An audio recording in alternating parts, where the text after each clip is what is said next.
So, thank everybody for coming out tonight. I appreciate y'all so much for this. I'm actually really extra excited because I know that it will be an experience. I know it'll be a good time. So, I just want to start it up.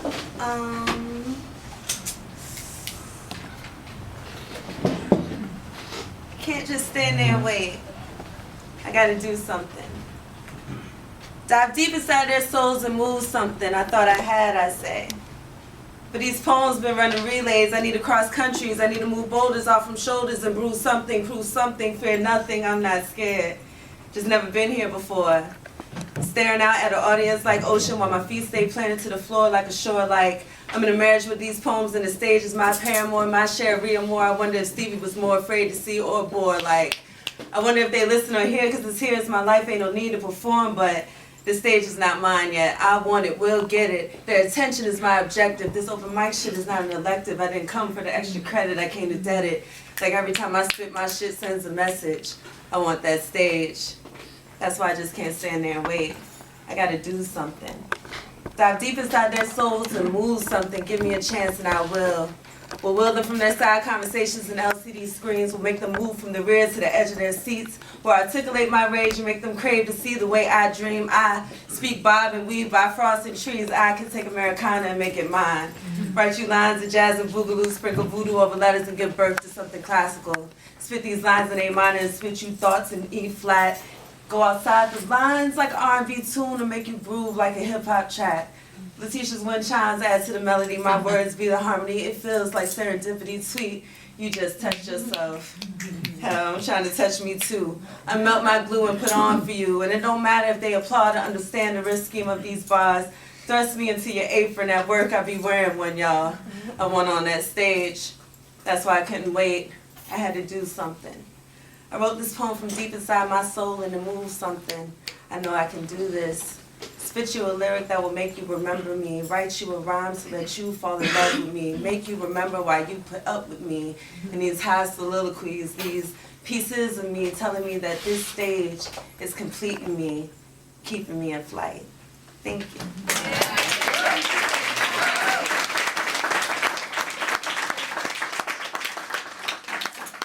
The first people up that we're gonna have tonight is they are an awesome spoken word band, you know what I mean, a poetry band, which is like dope in and of itself. They just played the Norva.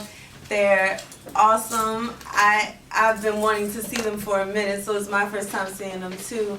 We're welcoming to the stage Parks and Recs.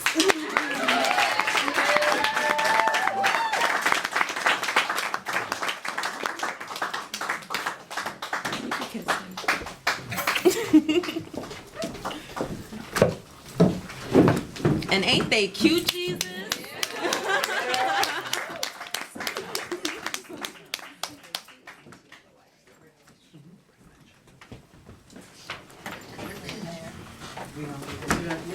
Mighty Ducks V formation.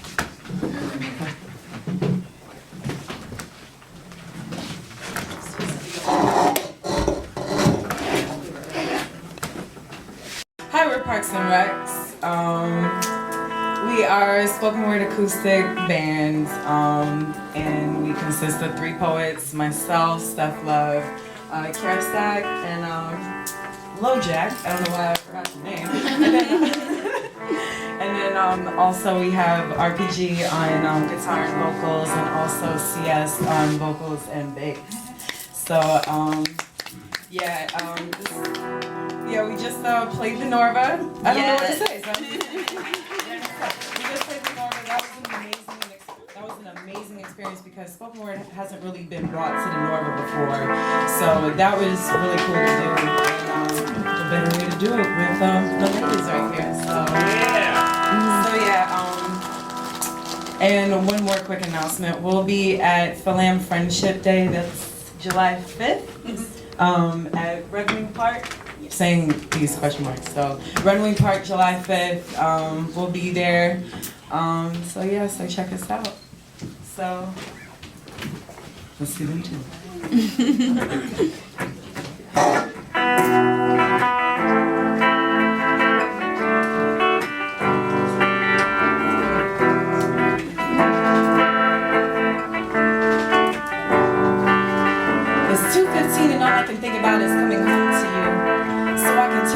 clothes off and expose my soul to you. Bear it all for naked eyes to lay upon naked skin. Partake in sacred sin, texture tantrics within. It's 2:20, and I bust through the door like a bull does with a matador. Red light special status. Drunken love tactics. I'm Beyonce, you're Jay-Z. And I was 2:28 and I tripped over my shoes while trying to do a striptease, you see. I've been drinking.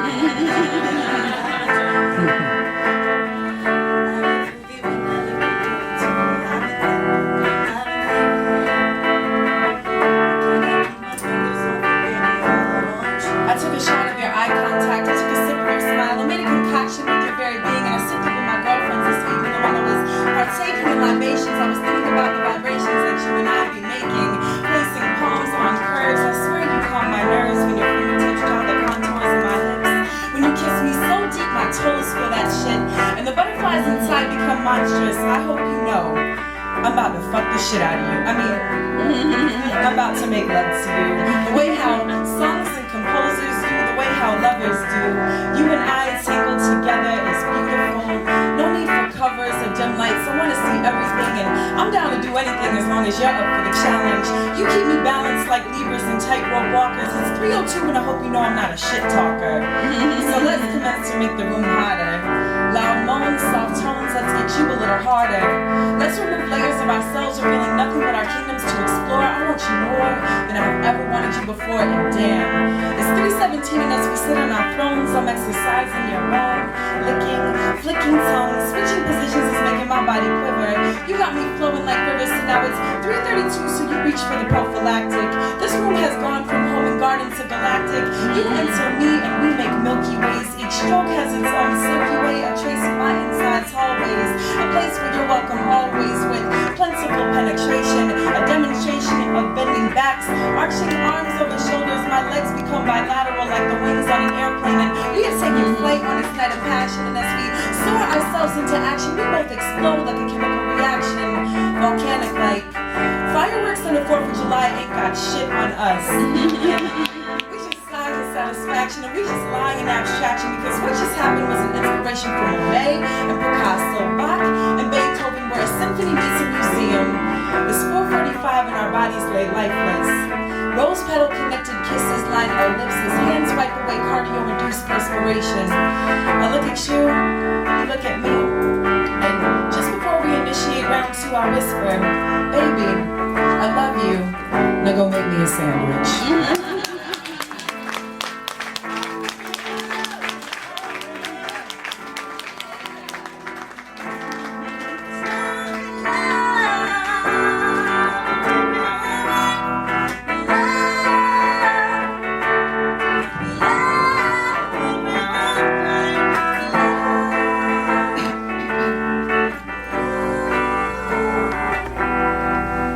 Yeah.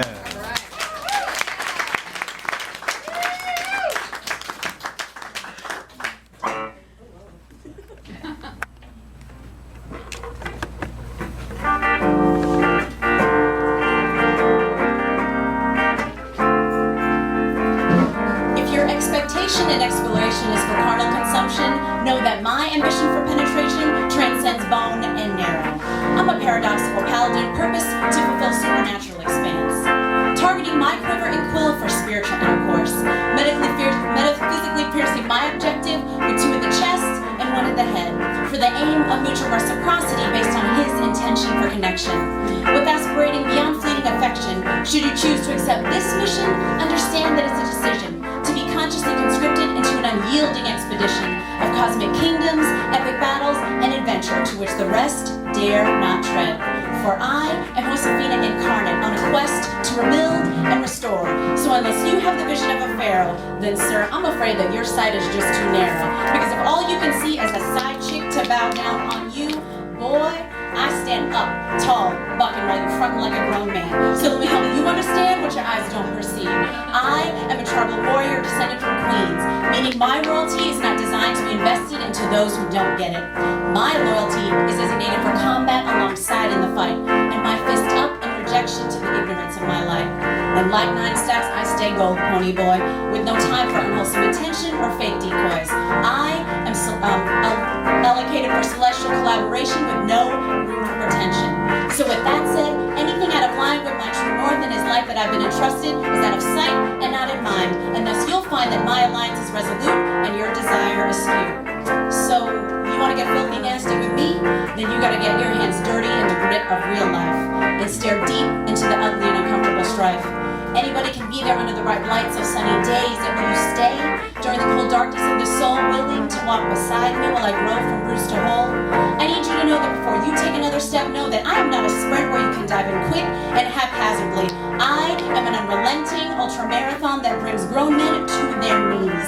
So you best slow your roll, because your drive is headed for disaster as we careen faster into our impending segregation. Need you to know that I'm built to last long, with soul stamina too strong for the fast physical fix you crave. So allow me to pave the way where you need to go, because since you're looking for a pretty plastic model mannequin, man, I can guarantee you won't find her here. Your consideration is flattering, but my intention is faltering, altering this interaction to dissolve into contention. So let's avoid future animosity and embrace separation responsibly, because I'm not the one you want, and you're not the one I need. So proceed to leave, as you're looking in the wrong direction, for sir, your selection is elsewhere.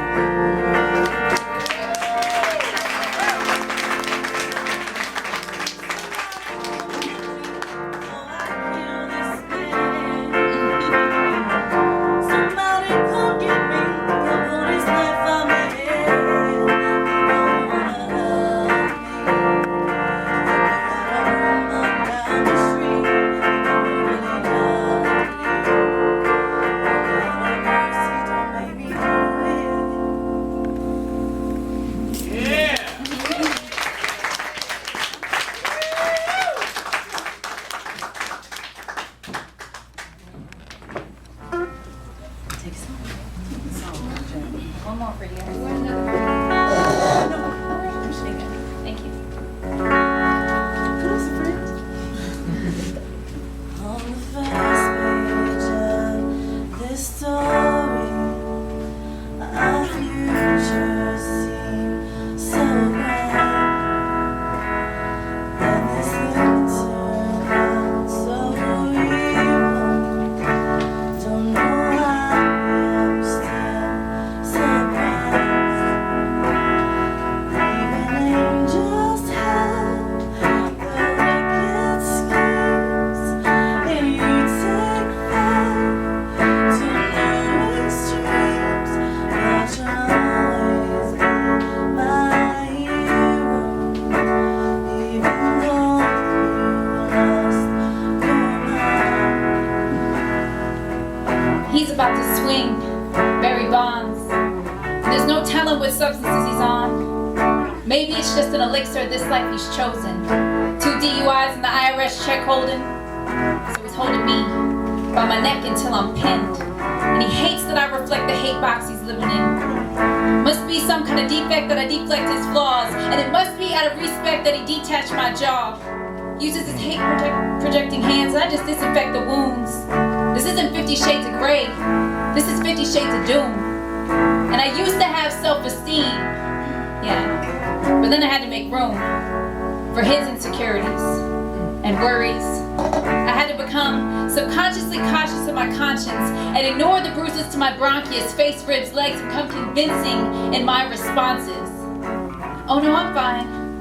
So you were like a fungus. I didn't see you as life-threatening and always thought I had an option of removal. But those that truly know you claim that I was just being bamboozled. And I try to do the right thing, but can never seem to gain your approval. When all I want to do is make you happy, and for you to see what I see, which is potential so blinding that you're my silver lining. But your playbook only has defense, and my expense is pain. I guess we could just blame it on your DNA. Well, it's ironic that your makeup makes me buy makeup for made-up lies, and you apologize as I expertly apply, but there's no fixing or covering how hurt I am inside. Lord knows I've tried. I've been constrained by your charm, restrained by your arms so long that I've moored my life lost. And I try to positively piece together the reasoning for this love's cost. I pour myself into your vacancies only to end up as your debtor. I give my sympathies for the man you are, but I only wanted to make you better. I thought I was being a down-ass chick that could kick that chip that you so proudly wear on your shoulder. But when I act down, you only kick me. So I guess I'm your fallen soldier. And you wage this war within yourself, and I keep falling on your grenades. And you ask me if I love you, and I ask if you realize why I've stayed. But it's not your fault for these fault lines to keep us from the same level. I guess either way, they can't deny what we have is special.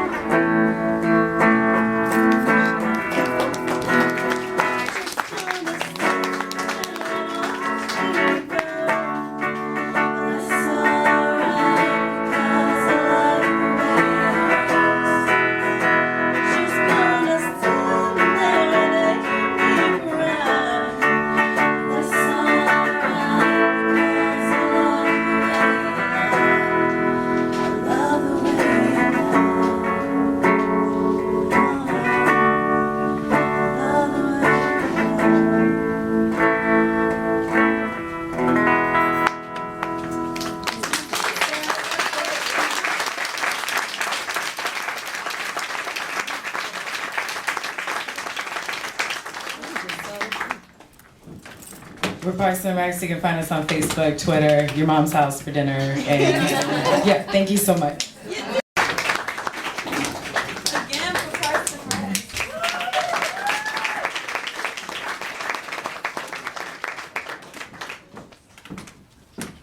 Hey, cousin. So, while they're setting getting their things together and everything, let me please introduce y'all to our artist of the evening, Miss Letitia. Meow, meow, meow, meow, meow, meow, meow, meow. She's dope. She's in a Barbie stage of art. Clap for that. Mama, tell them where they can find your stuff. Well, right now you can look me up on Facebook. The book. The book. This week I'll be putting in most of my work in the gallery 410 on 39th and Granby, right? Yeah. So, next person up to the stage is Venue Family. We love her to death. She's everything. She's the mama. She's been spitting on a level that we all wish that we can just get to. And for Ladies Night, for her to be here and be doing poetry for us is just awesome. Next to the stage is Mama Roxanne, y'all.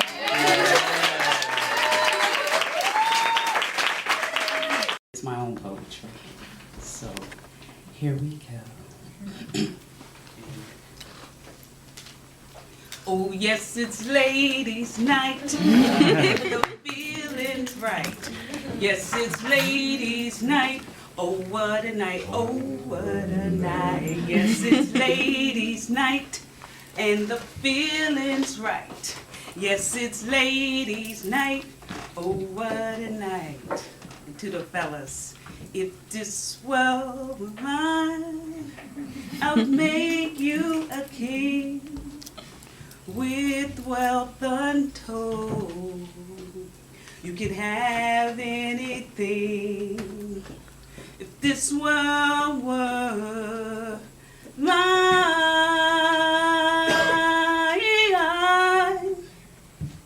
I'd give you each day so sunny and blue. And if you wanted the moonlight, I'd give you that too. If this world were, but yes, Jah loves me. Yes, Jah loves me. Yes, Jah loves me, for the Bible tells me so. 22 minutes ago, it's on, like butter popcorn that ladies are about to pop and lift up, evolving through the universe. Absolute, never ending, pumping life into the present, existing, where all is one. Jah is the center, breathing life and love into a being, to learn to love one another in perfect peace. There is nothing like this feeling of genuine love from our Father, showing his children the way to live in harmony for all to see and learn, yet living the righteous way, walking the straight and narrow path that leads you to him, forsaking all other gods, for he is the only God that knows the way to live upright, creating and manifesting light that flows a mass full of energy that never lets go of you. 'Cause yes, Jah Jah loves me. Yes, Jah Jah loves me. Yes, Jah Jah loves me. For the Bible tells me so.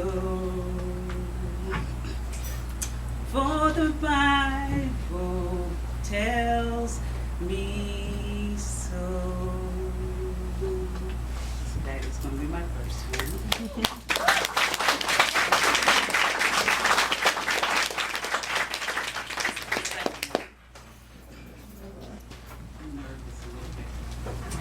Girl, boo. I like that button. Thank you.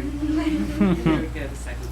'Cause a real man knows a real woman when he sees her. And a real man and a real woman knows a real man ain't afraid to please her. And a real woman knows a real man always comes first. And a real man just can't deny a woman's word. Many wonder what they see in me.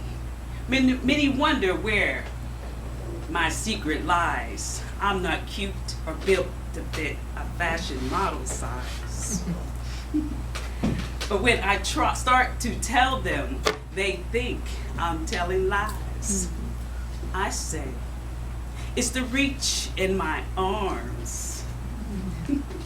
It's the reach in my arms, the span of my waist, the stride in my step, the curl in my face. I'm a woman, phenomenally. When I walk into the room just as cool as you please, and to a man, the fellas stand or just fall down to their knees. They swarm around me, a hive of honeybees. I say, it's the fire in my eyes, the flash of my teeth, the swing in my waist, the joy of my feet. I'm a woman, phenomenally. Men themselves wonder what they see in me. They try so much, but they can't touch my inner mystery. When I try to show them, they say they still can't see.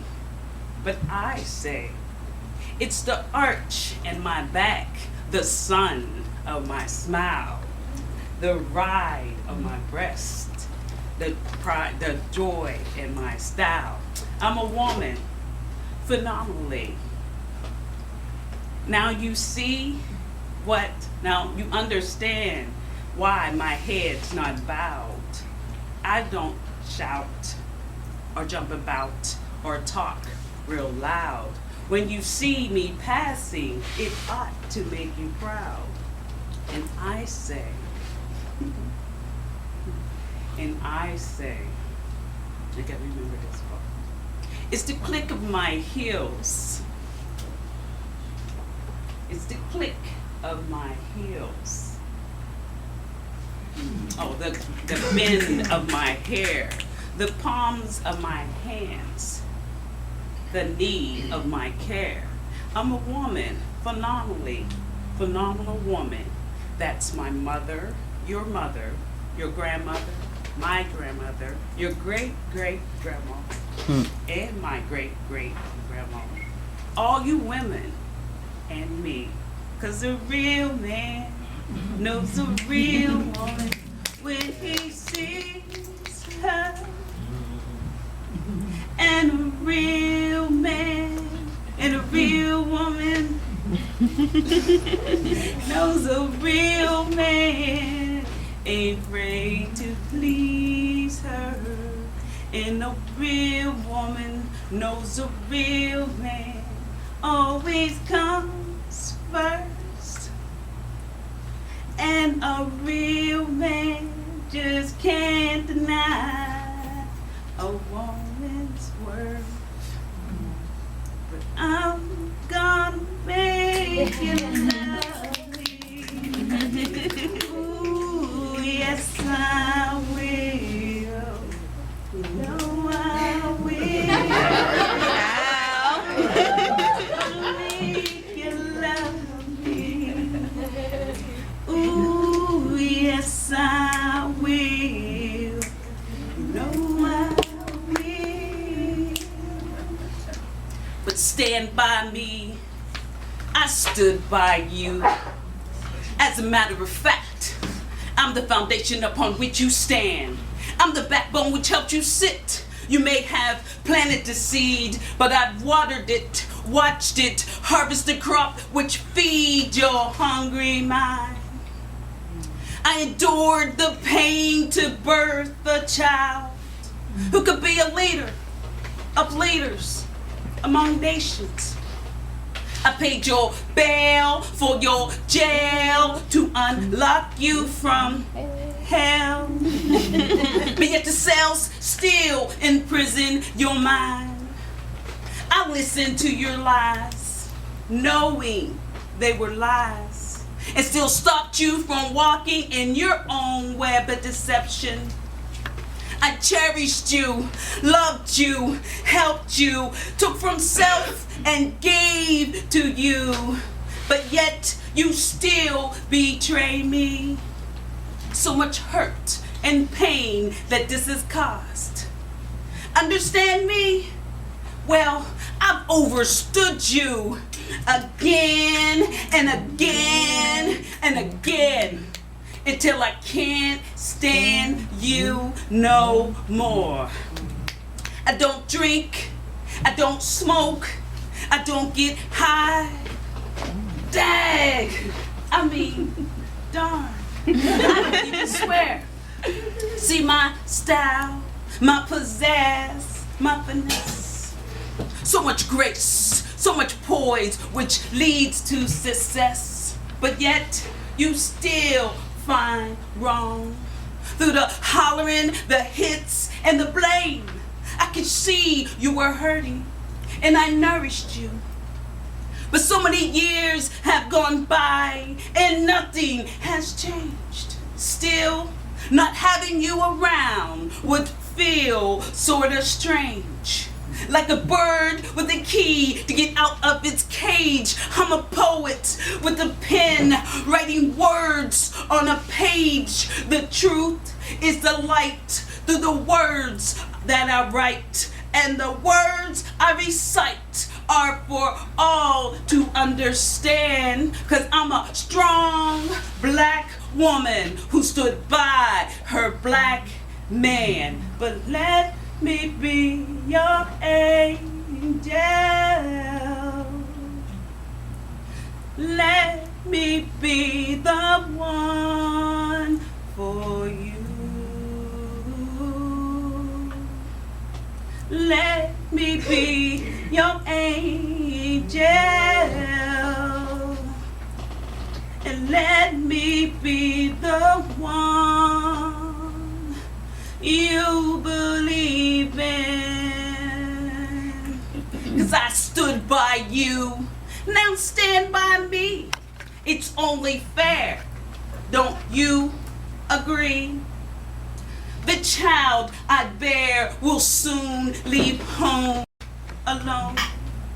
Where's my foundation for me to stand? You know, the strong black woman who stood by her black man with the same backbone which helps you sit. Now need your support, now that you split. The black Joan of Arc with a message for all. Stop suppressing the black woman or the black man will fall. We're your most precious resource, we carry your seed. Stop tearing us down. It's building we need. Think we're expendable, don't believe that lie. Cause if we were gone, who'd be by your side to uphold your beliefs and what you believe? Cause Adam felt nothing until he had Eve, the first black woman who opened up his eyes. Yet centuries later, it's the black woman who cries. Whether you're sick, dead, locked up, or hurt, whether you're being real great or just being a jerk. Yes, we're there, we understand, cause without the black woman, there could be no black man. So once again, I have a message for all. Stop suppressing the black woman, or the black man will fall. But I'm gonna make you love me. Ooh, yes I will. No, I will.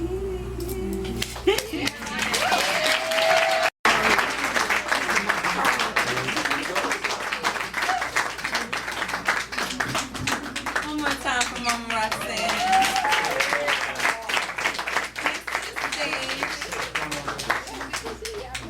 Next to the stage is Mormon. First, before I even do that, let me please bring your attention to Mama Patty, Mama Ray. People that give us the opportunity to play in this place as much as we do. We love you and appreciate you for it. Thank you so extra much. Well, this place wouldn't be anything without all of you. So Thank you. we make it together. Thank you, Patty. That's Patty. Baby. More OGs. Over here, the acting coach extraordinaire, teaching poets to be better poets. Yes. One poem and explicative at a time. Dee Dee the lady. Next to the stage, the first time I heard her, I was sitting in the corner being a little bad, and the first thing I heard was someone say, "Turn down for whom?" And I was like, oh no, she did. Her poetry is way beyond her years, and that is all I can say about that. The child is dope. Next to the stage, little Mama Claire.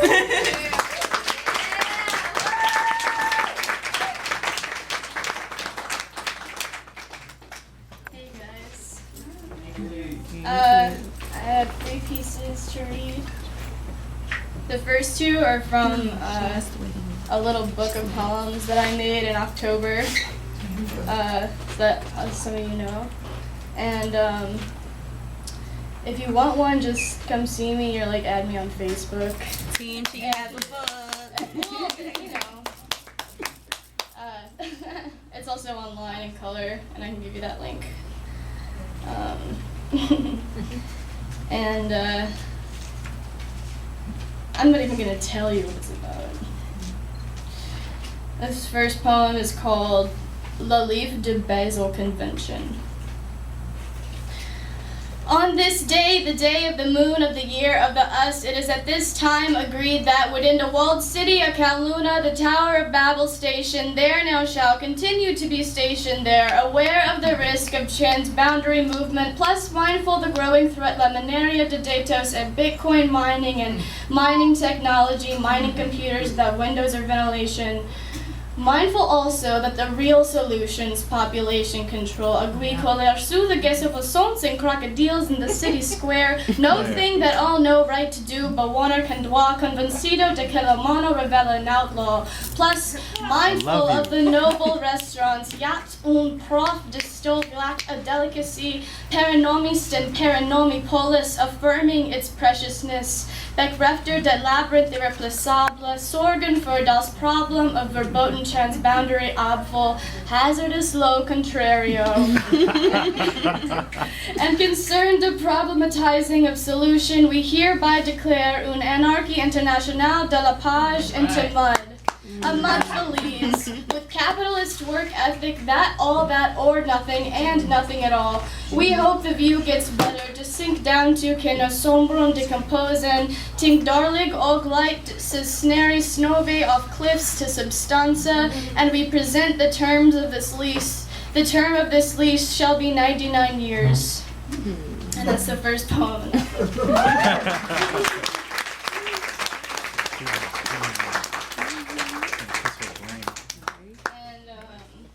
This is the last poem in that book.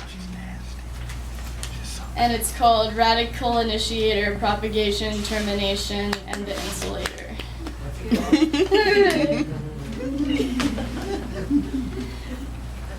Magnifying glasses on of the ocean burn algae biofuel of the republic sung. A pile of shit can spawn bust spontaneously if not looked after properly. The peat heats itself to thermal runaway. A huge part of this nation is the fuel. A pile of shit begins to blow off steam. Diagenated lignite lies xyloid compacted perfectly underneath bright and dark tink darlig og light. Little children's sculptures of candle coal light the way brightly covered in black, unrelated to temperature, vaporized under high pressure. Free radicals lay low in the big vein, avoiding fire damp following explosion of coal children. Bituminous. To avoid combustion, separate the radicals.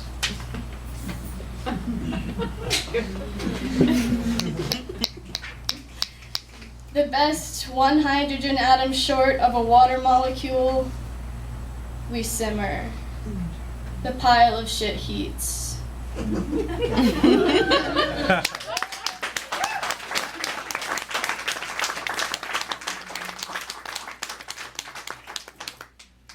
This next poem is really, really new and nobody's ever seen or heard of it because I wrote it 2.5 days ago and kind of at work today, but I really like it. So I'm gonna read it to you guys. It's called Two Snakes Lunging and Missing.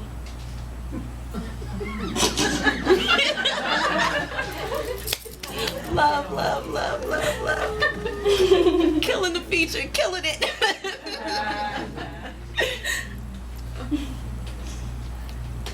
Thanks, Dennis. Two snakes lunging and missing. Boxes in the air that I can't carry, full of time for it.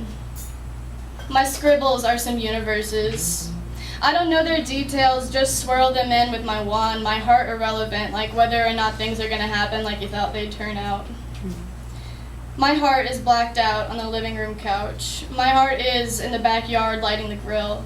My heart is rifling through its old papers, and the muscle of none of my arms is found in the place that I'm from. As sure on the couch as my heart, ashore on the beach, me in white, sleeping in the sand without a towel. Caught wind with the current, the desert runs right through my head, in and out and in and out, like two snakes lunging and missing.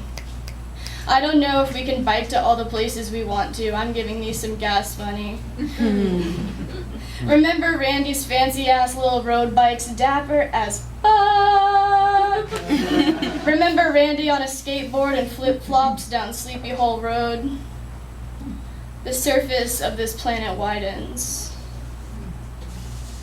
Stealing nickels and dimes, cause that's subway fare, I give myself gas. I misuse this time and present a traveling depth of sight, power vacuuming in the dark, somewhat like a tornado. Fine sweet dust coats my veins, squeezing threads from the bottom of some cinnamon toothpaste. The throat chokes as we move further from our starting point. I accidentally fill things with dragons before I think them anything else. I will be there when they wake up, but only on accident, spliced into it from an open parentheses, suspecting sentences or some big bangs. I'm heaving. If it's better left felt than stewed while I write it, the ink I let, entertain myself, lace panties for the bottom and just enough gas money to get us to the beach. I know that I miss a lot. The wide surface, deep, too. A fish upside down will sink to the top. I throw some dead Pisces into a surface to keep from drowning. A man who was a bridge told us from returning to dolphin and then womb. I only know that the backs of my legs are sunburnt and I hold a cold beer between them. I'm sorry if I sound spiritual. I mean to be scientific. My heart is on fire just a little bit in front of many faces, spliced between a happy narrow hell and mirrors of sun.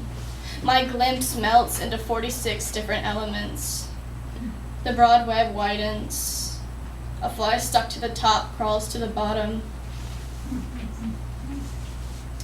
So when should we go to the beach?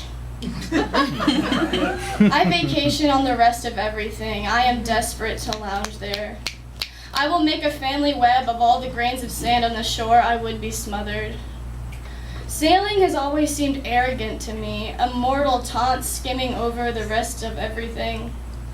This transmission's approximate geography is cinnamon toothpaste squirting through a fresh roadblock, veins drape and droop suggesting heights. Blood courses through the degradation of levels, my veins crisscross up and down my body. A bulletproof vest woven from spider silk, my intuition, my ear pressed to the ground, of cord stretched tight, complex lace running the ground, each pebble a pinpoint, invisible threads connecting.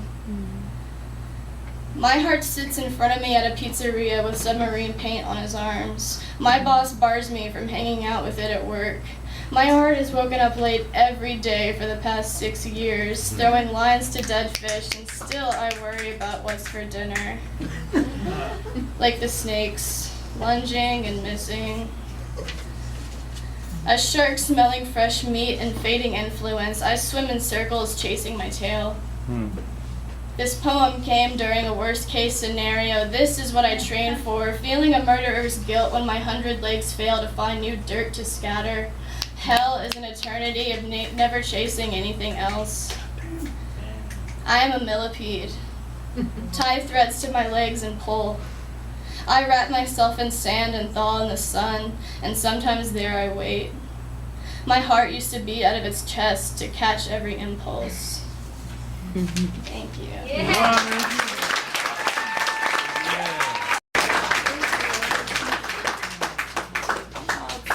One more time for Claire.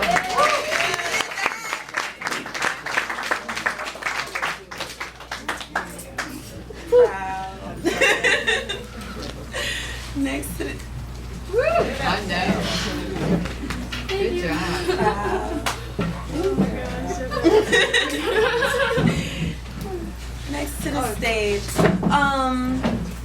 What I can say about this poet is that she is powerful. She's just straight slam. Let's go, let's get it. You know what I mean? But the type of poetry that she does is very real. And so, I don't know anyone that I would think is more engaging. You know what I mean? Her name is Beautiful Disaster.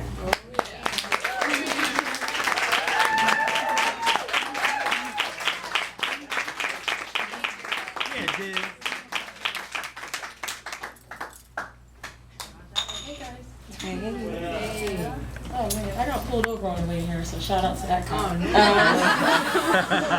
get to go? Yeah. Oh, good. I actually was like, I just got a new car, so I was like, I didn't know how this car drives. So There look you it up. go. Whatever. The dumb chick.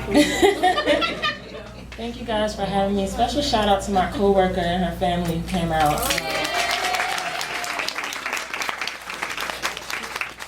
They don't know this side. So. I'll do my signature piece first. Yeah. Bulimic's full of lies, stuffed with jealousy and hate. Late night binges on my struggles, love to throw up in my face. Midnight snacks while I hunger just to put them in their place. They look on the menu and pick my life so that they can choose my fate. Malpractice means mistake. This time I'm gonna sue. You diagnosed me as a failure and said I wouldn't pull through. They said my courage had cancer. It probably wouldn't live long. They thought I had heart failure because the scarring wasn't gone. They crushed my dreams like the towers. Brown eyes shed their own Katrina. Friends and family members all of a sudden work for FEMA. Ain't do shit but talk shit about what they're gonna do. But I'ma make them anorexics eat their words dessert too. You took my money but I'm still rich. No more name calling, respect this chick. Never knew I was a lesbian. Let me tell you when I switched. 13 years ago, the night I got pregnant by a bitch. My heaven, my hell, my joy, my pain, my heart, my soul. This mind's insane. This hurt, this love, this can't be it. A porta potty couldn't make me take this shit. But y'all thought this was it. Light skin, slim waist, nice smile, pin sick. Onion booty make you cry. Take a second, then I'm gone. You'll never catch her from behind. Sticks and stones just might break my bones, but I swear his words, condescending tones, was the woman who loved him and all he owned, but not enough of herself to try to make it on her own. Dismissed like class, he never stood behind me except to grab this ass.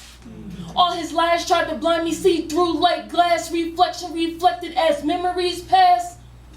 My spirit dejected, I blinked too fast, couldn't see his rejection underneath his last old tape ejected. Side B never was, side A stuck on pause, wouldn't leave just cause I had a couple children, no bling, 2 different last names, broken home, no sling, disconnected phone, silent tone, no ring, poetry of violence, words of weapons, same thing.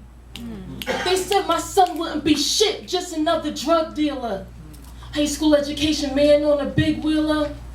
My daughter won't be any better, waiting by the mail for that WIC approval letter. No degree, having GED, go get her. 7 months pregnant, bastard hidden in a sweater. But then there's me, single mother moving with deadly precision. I teach mine to forgive who don't deserve to be forgiven. Remember where they're from, not like the ones who keep forgetting. But most importantly, I give them hope for their envisions. The truth will set them free, and God ain't chained to one religion. We choose to live beyond the world they said we chose to live in. Thank you. Yeah.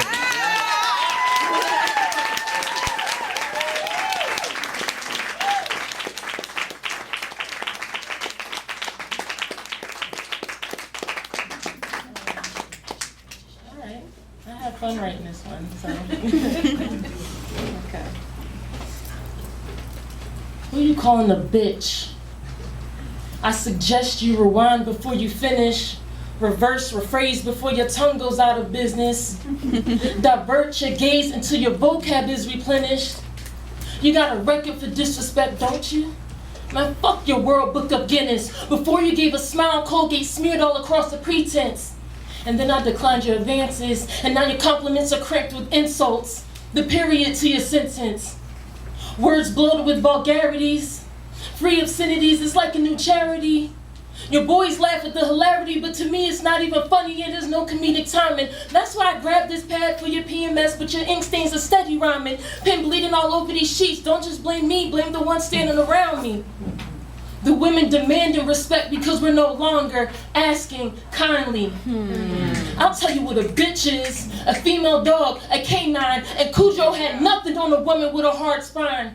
You tried to bury my backbone, but I'm sorry you can't have mine. And though I don't bark, I bite 7 times faster at that. Dog's time. So which can you call me next, a hoe? Well, my man is the only one standing in line. And though he's not a gardener, I bet he'll turn that ass to grass with no tools, no sunshine. Think about it. So dudes call us bitches, they call us hoes. Back in my mama days, they called us tramps. Well, the definition of this, you'll like to travel on one's foot, to wander aimlessly, to hike.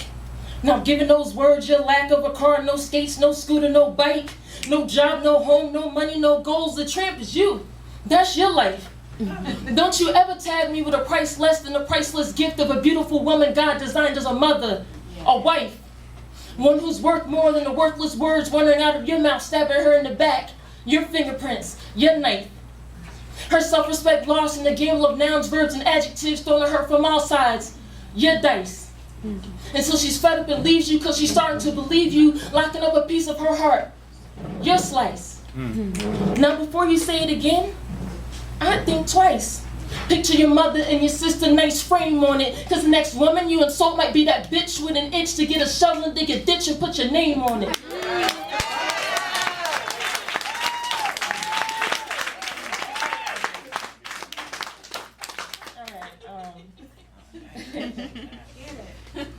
This last piece is difficult for me to say.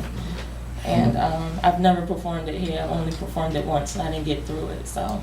Okay. You got it this time. Yeah. Got this. I never believed in monsters. I never believed in them until the day he showed me that they not only hide in closets, but inside those you hold Teddy Ruxpin close. And so I borrowed Jason's mask to hide from the inevitable, but his contempt stabbed like blades sharper than Mr. Kruger's. And now my dreams are in danger. Not hiding between stilettos and empty hangers, but inside I love yous. That meant I loathe you. Blessed between fornicating strangers. I believe he hated me. And maybe if I'd have seen it the first time he type berated me, dumb bitch, stupid slut, anything to put degrade in me, he felt I deserved it. So as his hands verbalized just how worthless my pretty teeth were without a little blood to show off their purpose, my old positive made me oh so positive that the bitter copper taste lining my throat wasn't his prerogative. Amidst the traffic jam of broken thoughts, my broken heart was the most cognitive. I heard me crying, my self-respect buried in my sanity dying, same hands around my throat, I couldn't breathe but I kept trying. Reaching to my heavens, I saw God's tears and heard my grandmother sighing. But then he apologized. And those words worth their weight in gold had my fear suddenly subsidized until HD x-rays of my thoracic cavity showed me another side of Genesis chapter 2, but instead of giving, this Adam broke ribs with pride. And I didn't even get a damn Granny Smith apple. All I got was promises that he changed before we make it to the chapel. All I did was pick up the pieces left behind by his temper's invisible shrapnel. Subconsciously, I consciously pray for his hugs after each grapple. Imagination mixed with reality spelled love and brutality like fucking Scrabble. But still I loved him. I loved him more than I loved myself. After names became more than nouns and verbally robbed me of self-wealth. After pain was more than heard but evolved to a verb predicated on my health. Tears full of spineless words like paperbacks on crowded shelves. I turned towards accusing mirrors pointing fingers at myself while tan-covered girl concealer made a heaven out of hell. I reached back into the recesses where my memories sometimes dwell, where smiles hid no stresses and didn't dance atop eggshells. I faced a stranger with my eyes who brought the lies he chose to sell. I told her truths she'd never believe until she faced the truth herself. I don't deserve this. Thank you.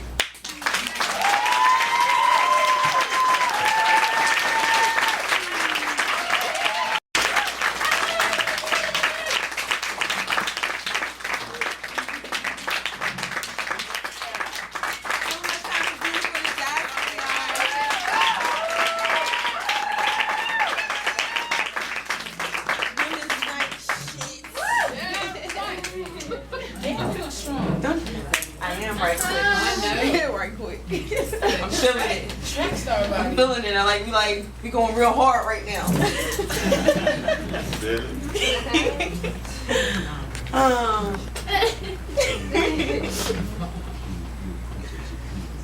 And do a poem right quick.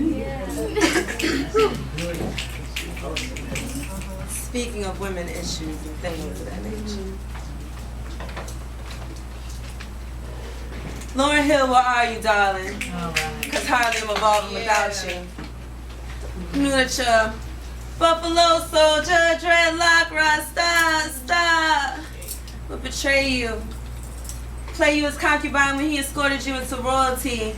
You bore his legacy, a Marley queen, the same loyalty you showed the camp before it turned into a carnival. You went refugee. You were trampled on, but you stammered on, so badgered on. No longer miseducated, more like cataplexy. Your reality is sedated and coked up. Yeah, this the real thing, so you numbed up. You stay fucked up, no true religion now. But you like the Laker now, high and pretty in makeup, wow. And I heard them say it was the dick that made you trip, but I know it was those straight hits of dreams come true. Those back shots are part of the dream for riches beyond the ghettos in New Jeru, cause flipping on those dirty mattresses never suited you. Simply put, is not what superheroes do. You are a storm, you are a Wonder Woman. My eyes haven't left the sky. Lauren Hill, where are you, darling? It's not the same without you. I thought you had factored in the X's and found Zion. Now you crying over Curtis Mayfield tracks and smoking up your baby daddy's stash. Two dope mans, you stay blooded on reality, no jiving. I know the lines must lead straight to your veins. I remember you spat, I'm more powerful than two Cleopatras. Never could I have imagined there'd be two Mark Anthonys. The same tragedy that brought down Egypt and Rome ravaged through your mind, soul, and home. America called the feds and you became the casualty. The war on Lauryn Hill, and it saddens me. Cause cage birds with clipped wings don't sing. I turn my lights down low and open the window curtains. I'm certain that the crickets in the moon remember you. I have never forgotten the black Janis Joplin. I've studied your lyrics like doctrines. Every style you rocked, I jocked it. If they gave me a multiple choice test of the best female MC to date and you won't on it, I put you in as an option. Stop it, baby girl. In retrospect, I never thought you'd leave in summer. Honestly, I didn't think you'd leave at all. They sucked you dry of your sweetest things and you drowned yourself in the mysteries of your own inequities and it all fell down. Somehow you just lost one, but you still have me. Come back, please. Because I know it was more of a misdirection than a miseducation. We all know through you what the end of a high means and what it stands for. Thank you. Yeah.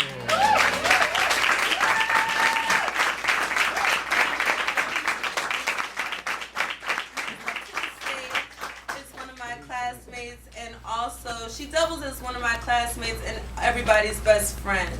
You know what I mean? You can literally call her and she will have advice, some good advice too, some Google style advice. You think she looked shit up and said it, but no, this is how she thinks. And she runs our open mic sounds on Monday at the venue, and she's just awesome. CJ Expression. Yeah.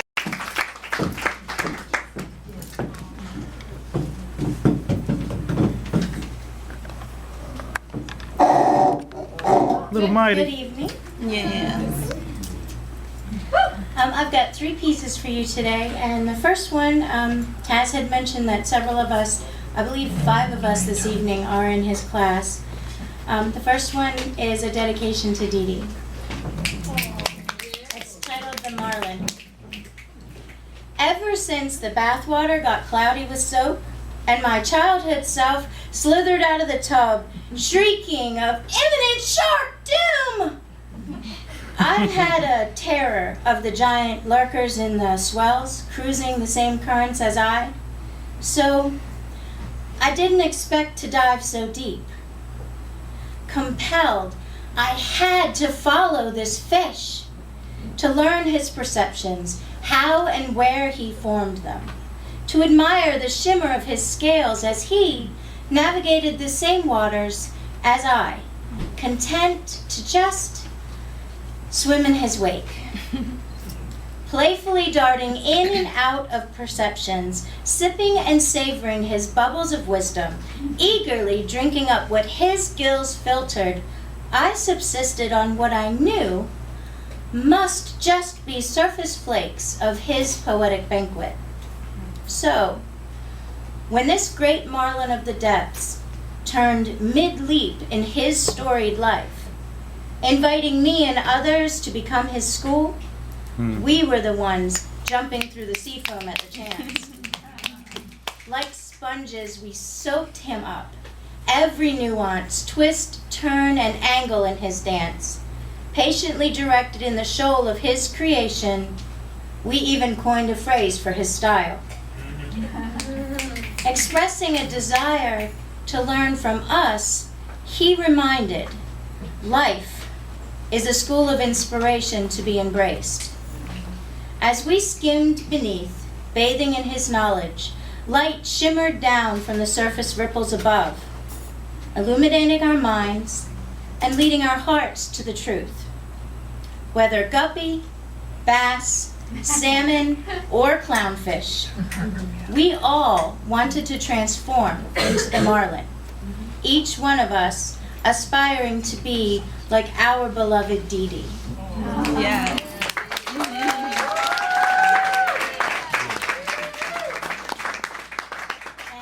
And in class, Dee Dee has been recently working with us on persona poems, which is where you write a piece and perform it from a viewpoint other than the poet's voice. So I've got 2 of those to finish my set, and the first one came about because I started wondering what if, which is another thing I'm pretty famous for doing, and I can come up with some crazy stuff. Oh yeah. This came about after thinking about all of our movies and our radio signals involving extraterrestrials are pretty violent. I mean, the first thing we do when they land is the army comes out. So, True.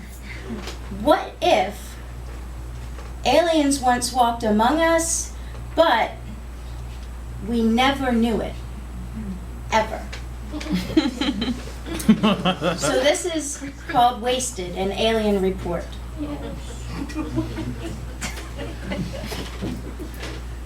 Transmission. Scout 1 to Mothership, do you read me? Good. Here is my analysis. Affirmative. I have remained cloaked. I'm in no danger, but please listen. We've traveled galaxies to find a culture of beings existing by relying on one another, cooperating, ensuring the survival of all by acting as one, much like we have done. This third planet called here Earth is already too far gone. Getting here, we've wasted our time. Yes, wasted our time. See, for 168.6 measures called hours, I've traveled unseen, watching these creatures interact more with things than one another.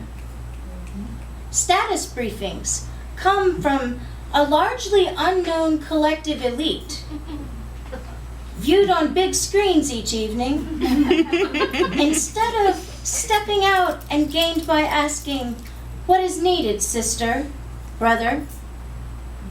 Their own kind often cries in the street, hungry, cold, bleeding their life force out, literally and figuratively, bellowing and pleading for someone to listen.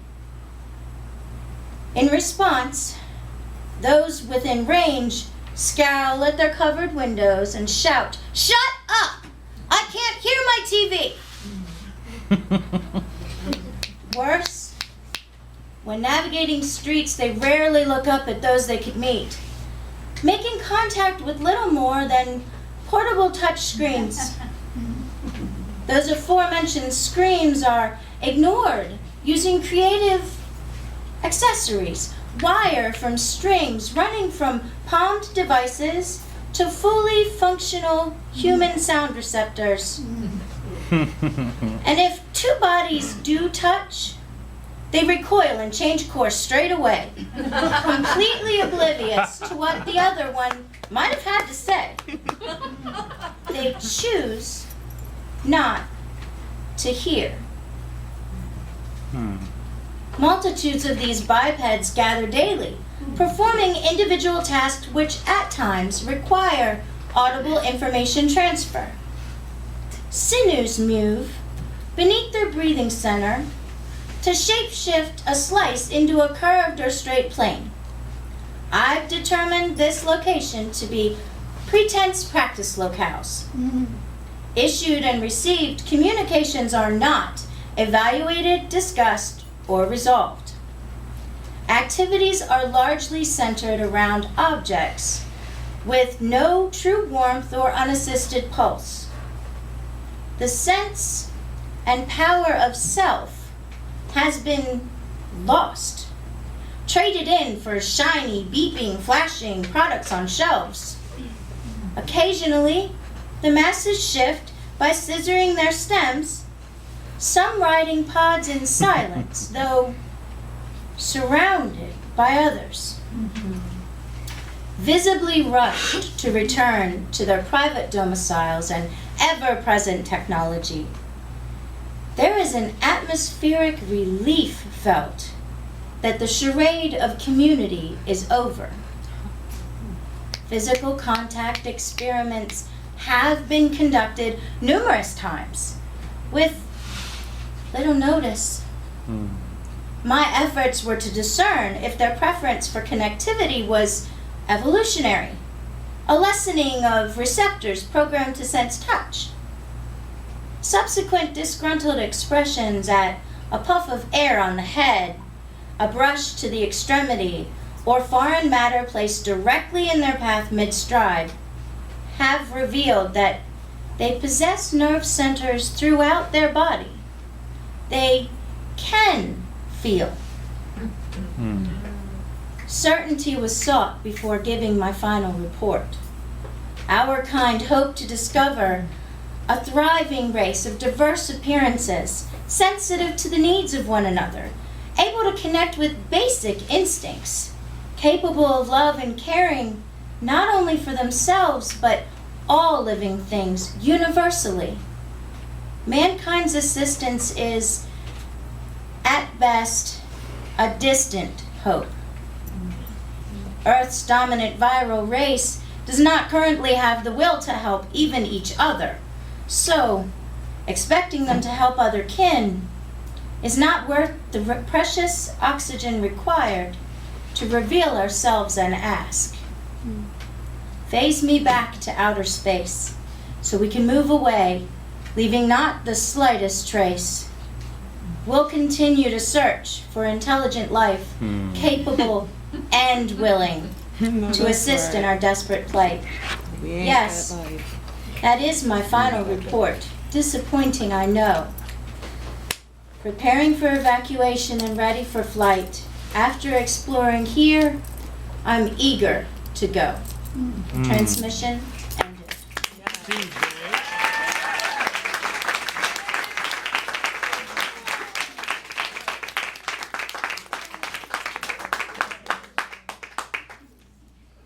And for my last piece, this started with wondering, what if mirrors could talk?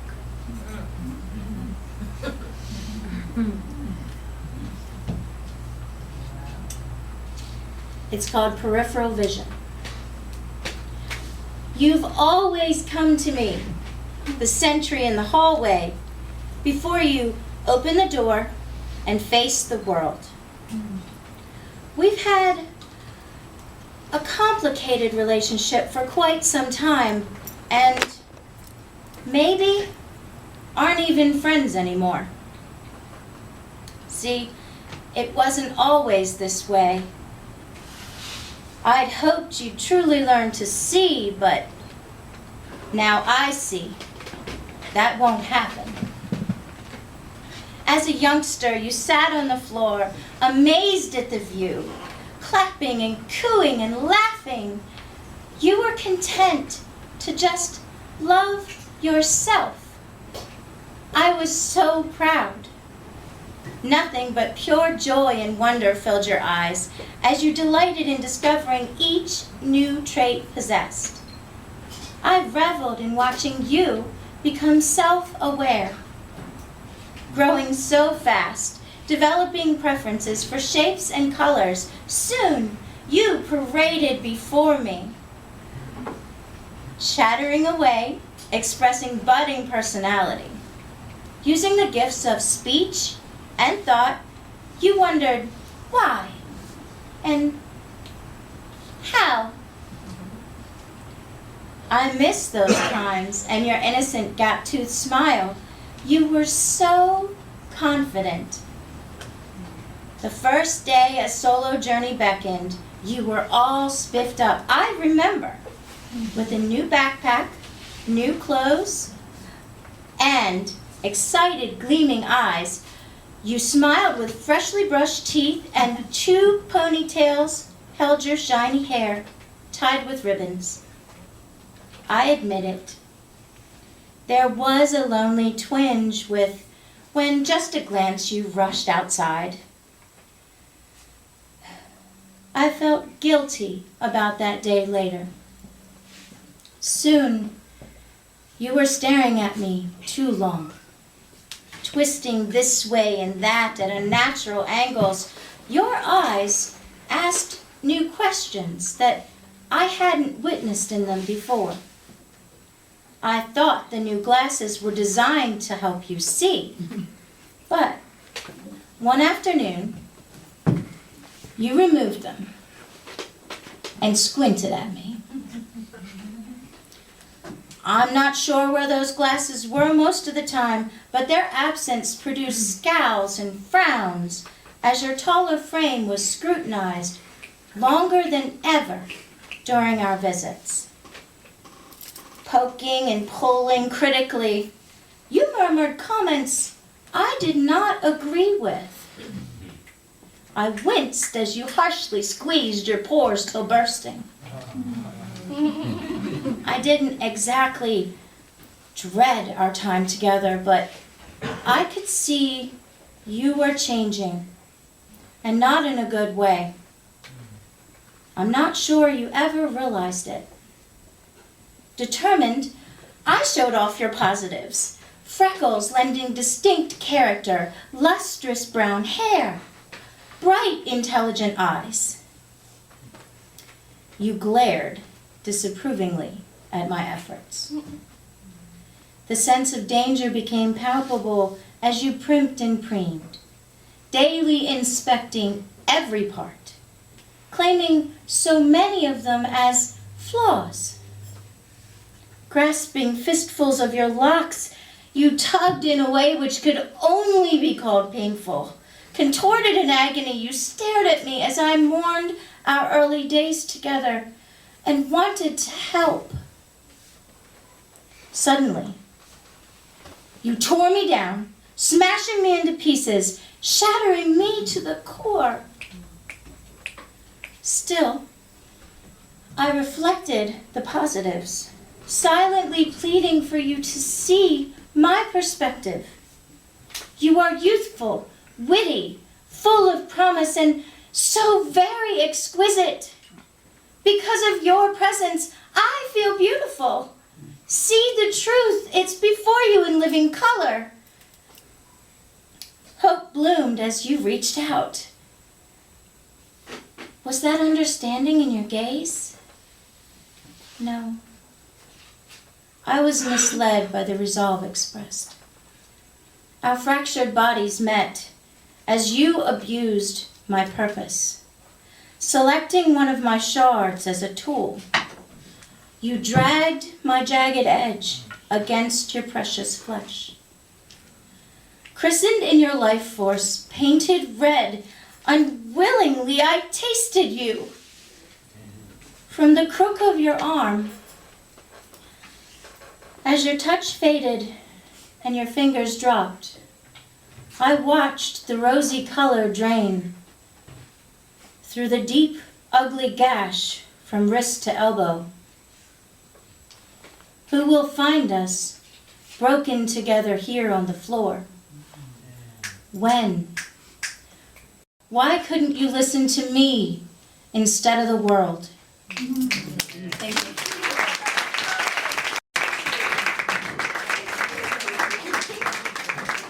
One more time for CJ. As a matter of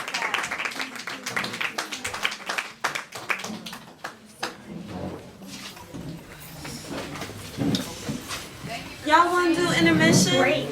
Yeah. Intermission.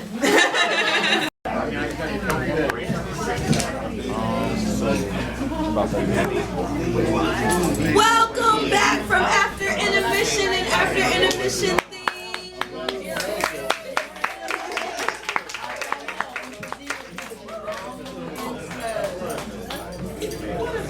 Welcome back, Meow. Welcome back, Meow. Team Meow Progress. She must be bumming. Nobody can afford them. I'm getting my Vanna White on. Team Meow Progress. Better get your Vanna White on. Say that in French. Go. Black velvet. No, ebony. Ebony. Ebony. Ebony.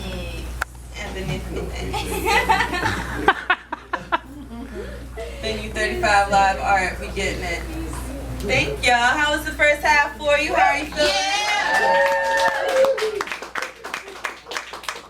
That was just so good. Oh, have one of those stage gasms. First person up to the mic after intermission, just to keep us all happy and things and keep the mood light, she is so, the child is, it's just, she's a lot.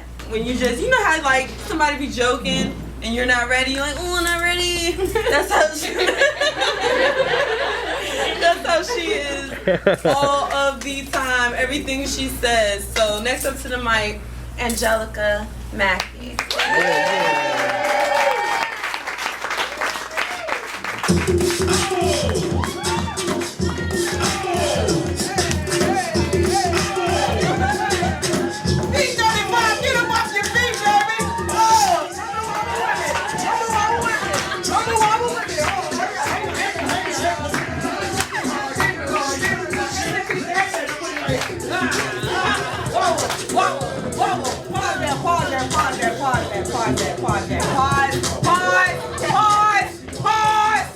Pause one more time for DJ Fuck Up. Did y'all see that though, right? People wobble wherever you at. And you can be in the Walmart shopping, in the chip aisle, just shopping, Ooh, Lace, put that in my part. Ooh, Fritos, I'm gonna get that. Somebody in the electronic department have been playing with the system, and all you hear is, oh, okay. You know what? Fuck that joke. Turn it off. You done fucked up, Ralph. I need CJ to DJ. Oh my God. How we doing, venue? Did y'all have a good intermission? Y'all had a good intermission? Good. Please excuse my shirt. My brother lied and told me he had an iron. As you can see, he don't have an iron. God, I hate being lied to. Oh, anybody hate being lied to? Just me? Oh my God. I got an auntie who claims she got OCD. But every time I go to her house, she got shit everywhere. I just...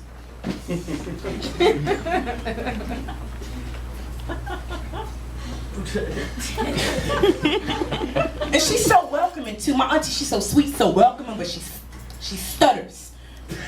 She stutters. She'll see me, she'll be like, come on in.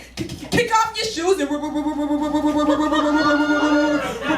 your feet. I'll be like, auntie, I think I'm gonna leave my shoes on. I think I'm gonna leave them on, yeah. It's crazy. What's the first thing people in nasty ass houses, what's the first thing they ask you when you come over? You want something to eat, baby? Hell no. Before I could say hell no, the roast jumped out of the oven and said, nah, play, the macaroni and cheese ain't gonna be ready until about another 10 to 15 more minutes. I'm gonna let you know. And went back in the oven. I said, what the hell is going on in here? You can't even go in the bathroom in my auntie's house because she got all the cleaning supplies in the world covered in dust. Ain't been touched in a year or some change. I've been like, you know what, auntie? I think I'm gonna take that shit at the neighbor's house. Fuck around in here and catch an infection, if you know what I mean. No sir, no sir. Hate being lied to. I really do. Man, I got crazy people in my family. I got a cousin. He always likes to get drunk and get high. And he always wants to go out with me. You know, I don't drink, I don't smoke. But yet he always want to go out with me. Cause you know what I mean? Because I'm going to get him to A to B, safe and sound. We go to a party. We at a party. Now, like I said, my cousin likes to get high and get drunk. Sometimes when he's at these parties, he likes to get out of character. You know, he likes to get out of character. He thinks he's a big time rapper. You know, so my cousin, he has a bad habit, you know, smoking weed. he likes to take his shirt off and just go up to random people, start freestyling and shit. Yeah, this is my cousin. We at a party, you know, I'm over here mingling, telling people, yeah, I do comedy, da-da-da. My cousin over here, he like, ha ha, you don't want it, you don't want it, you don't want it. Check it, nigga, taking off his shirt and shit. Check it, hold that bitch. Check it. Dollar sweet tea from McDonald's. I drink that. 2 McDoubles and $1 fry. I eat that. Last night on your baby's mama's couch, I hit that. Hey. They like, yo, come get your cousin. I'm hiding behind the curtain like, bro, he ain't with me, nigga. He ain't with me. That nigga ain't with me. We haven't been invited back to that party since. Can I switch cousins with you? Please? Maybe? Please? You don't have one to trade? Oh. Are they? No, I'm not even gonna take it. God, I hate my cousin. Everybody employed, everybody making money, make some noise and you got a job. Oh, God. Thank you. I got a job, man. I had to give up fast food, man. Couldn't do it no more, man. Couldn't do it. Fast food is the devil. It is, man. Working there and eating there is it's the devil. I used to work at Wendy's many moons ago, and I hated it. I hated it because they always put me in the drive-thru. They put me in the drive-thru, dog. I hated it because I could always tell the difference between a white person ordering their food and a black person ordering their food. A white person can come through my line, so nice, so pleasant. Welcome, I can take your order. Yes, I'm going to have a #1, please, large, with a Sprite to drink and 5 of your spicy nuggets with honey mustard sauce. Okay, ma'am, anything else? No, ma'am, that's going to be it. Okay, ma'am, $7.16. Please drive to the second window. Very simple, right? Black person come through my line. Welcome, I can take your order. Hello? Yo, y'all there? Yes, sir, we're here. Yeah, let me get a, God, I can't even see. Hey, bro, you know what you want, man? 'Cause I can't even see the menu, dog. Bro, I don't think they served that. Hey, man, y'all got potato salad back in there? No, sir, we do not sell potato salad. Dog, I told you they don't sell that shit. Okay, ma'am, let me get 2 of them junior bacon cheeseburgers, but ma'am, don't put no cheese on that thing, because I'm lactose intolerant. I'll blow this whole motherfucking car up. You don't even know it, dog. God. Ma'am, y'all got Frosties? Yes, sir, we have Frosties. Y'all got strawberry flavor? No, sir, we don't. Okay, they want to get complicated and shit. Okay, can you take the vanilla and the chocolate and can you mix it together and make it twirl for me, baby? Sure, sir. Anything else? You know what, ma'am? You know what? God, take some of that off, because I just looked at my bank account. I'm in the negative. And then they drive off. Now I gotta call my manager. She gotta come and fix all of this shit. Because my cousin and his homeboys, they want to come and get high and get drunk and fuck shit up. God, man, I hated it. And I hated, another thing I hated at Wendy's was senior citizens. I don't know if you ever realized, if you come in Wendy's, it's a bunch of senior citizens. She know, because she be in Wendy's. I know. You ever come in Wendy's and you see a bunch of senior citizens up in there? Like they having a secret meeting or some shit? Like, what y'all talking about? Who died? What's up? Senior citizens used to come through my line and butt at me. Because we used to run out of baked potatoes, you know? They come through my line, welcome, I can take your order. Yeah, baby, y'all got that sour cream and chive baked potato, baby? No, ma'am, we just, y'all ain't got no more baked potatoes! You know, old people, when they get mad, they start shaking it. Like, Miss Jones, I got you in church on Sunday, Miss Jones. I got you in church. The moral of the story is, people, keep your 9-to-5 jobs. Never work in fast food. Don't do it. Don't do it. Oh, don't do it. Sister Jones, she go to my church. That's true, she really did come through my line. She go to my church. Sister Jones is a character, man. She's a trip. I can't stand going to, anybody here go to church? Yeah. Just me? Okay, maybe you can relate. I can't stand going, people always have that theory that black churches are long because of the preacher. That is incorrect. It's not always the preacher's fault. It's always people that come up and have something to say. That's whose fault it is. Miss Jones loves to sing. but she can't sing. But every Sunday they want this lady to come up and sing. They be like, come on, Sister Jones. Come on up here and sing a song. Yes, yes. Sister Jones, don't give her the mic. She get the mic. Good morning. God good. She make up her own song. She starts some, he's good. He's good. He's good, good, good, good, good, good, good, good, good, good, good, good. He's good. He's good. People just start shouting. I'm like, oh my God. Somebody get the mic. The preacher come and get the mic. One more time for Sister Jones. One more time. Don't let it be a funeral. Sister Jones come up there. Oh, good morning. God good. He's dead. He's dead. He's dead. He's dead. Shoot, his ass wake up. Shut up. One more time for Sister Jones. God. Man, we used to take care of my grandparents back in the day, so I had that advantage of having the handicap parking pass. I used to love that pass. I still got it if you want to come holler at me after the show, baby. $5 a pop. God, I used to love it. But you know what? Sometimes that handicap parking pass would get me in trouble. You know, one time I was at the Walmart, and there was one spot left, you know, it was between me and this old man. Now, he probably needed his medication, you know, but I was cramping, so I got that shit. It's funny, because sometimes, you know, I get in, like the other day, I found a parking spot. I was about to go in the elevator. It was this old couple, and they saw me just walk up out my car, out of the handicap parking pass, and they gave me the meanest look. That was the longest 15 minutes of my life. They're like, she's not handicapped. This bitch. But the old man, like I said, he needed that pass. I pissed him off.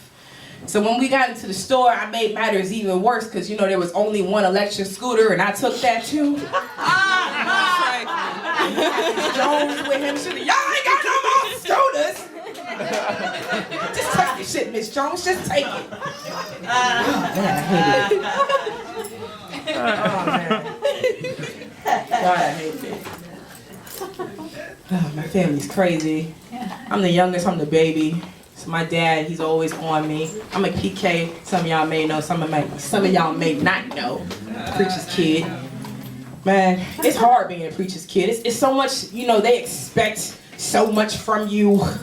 Like, I don't wear dresses, you know, they're like, you need to be a lady, put a dress on, fuck that, no. I wear jeans, you know what I mean?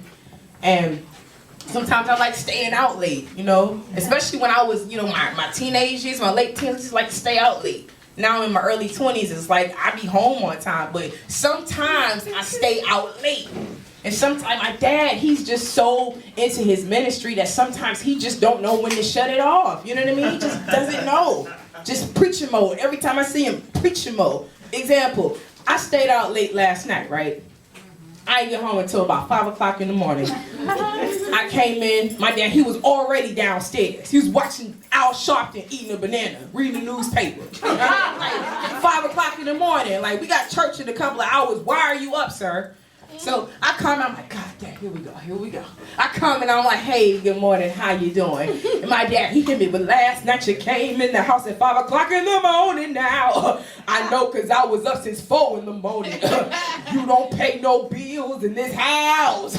You barely keep your room clean, and you don't keep gas in the car. So what makes you think you can just scroll up in my house at any time you want to? Hey.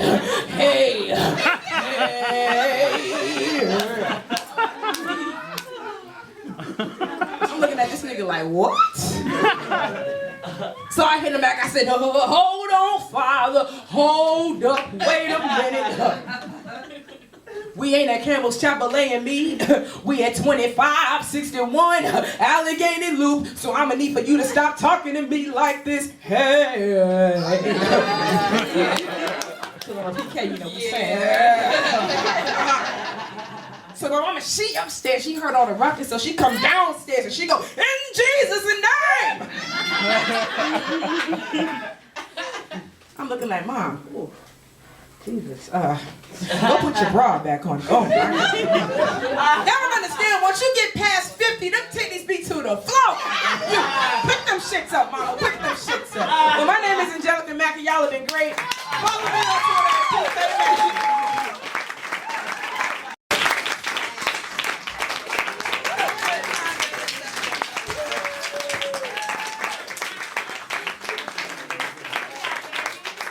Everybody, one time. She's good.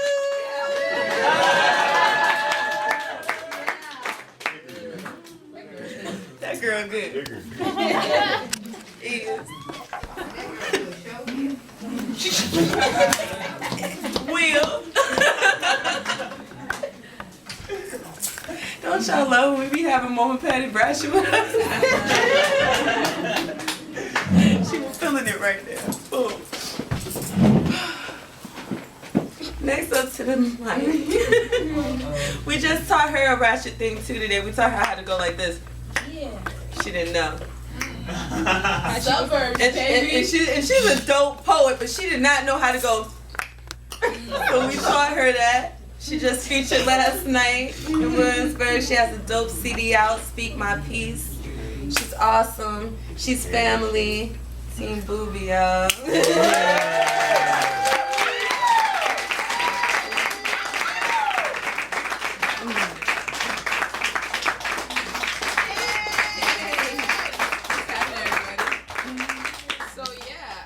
Speak My Peace, only $10.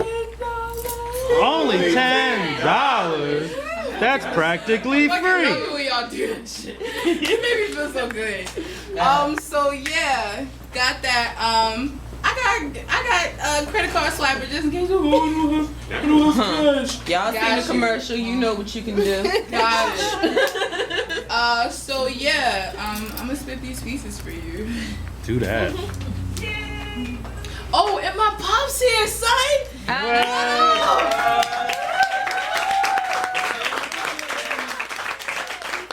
hasn't seen me spit in like years, so yeah, whatever. Alright. I thought I told you I'm not the kind of bitch to fuck over. I'm hard. But with cats like you, I heard easy, spitting, slick, sleazy shit only get you so far with me, homie. I specifically remember warning you, double-crossing me is like a double jeopardy suicide. I'll hand you the 9 I got stashed on top of the dresser left side that I could easily cat aim, let fly on your hide. You won't even see me coming with your third eye. Duck for cover, call your mother, assemble your crew. My red beam aimed right at you, motherfucker. I promise you. I'd end your life easily. Why didn't you believe me? All I ask is that you be real with me. Let me know at the very moment when you won't feel me. I fucking begged you to step over my heart kindly when you were through with it. I would have been okay. I would have picked it up, dusted it off. If you left intact, you left me. But nothing but a sad song and a fuck you poem. And I don't even have a lot of those. Because they make bastards like you immortal in my notebook. I no longer have a heartbeat. You took it with you when you slammed the door in my face and expected to be later welcome in my bed, and it reeks of you. When I lay down, it's like I'm still sleeping with you. I know whoever I fuck next will make me think of you. Whoever tries to love me next can see I still fiend for you. We can't exist in the same reality. Can't breathe the same air, baby. One of us has gotta go. And I lived enough for you already. I ain't trying to die for you too.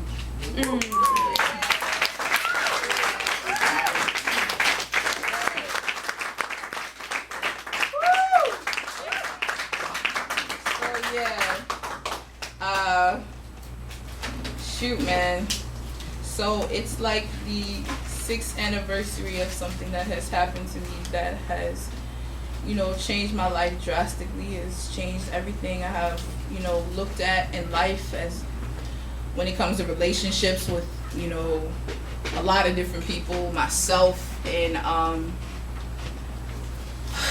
when I entitled my album Speak My Peace, I literally meant that, because you have to speak peace over your problems or it just still exists. You have to write it, you have to speak about it, or it just festers and turns you, fuck it. I'm gonna just speak it, and Do that. yeah, it's my second time singing in front of people, so yeah.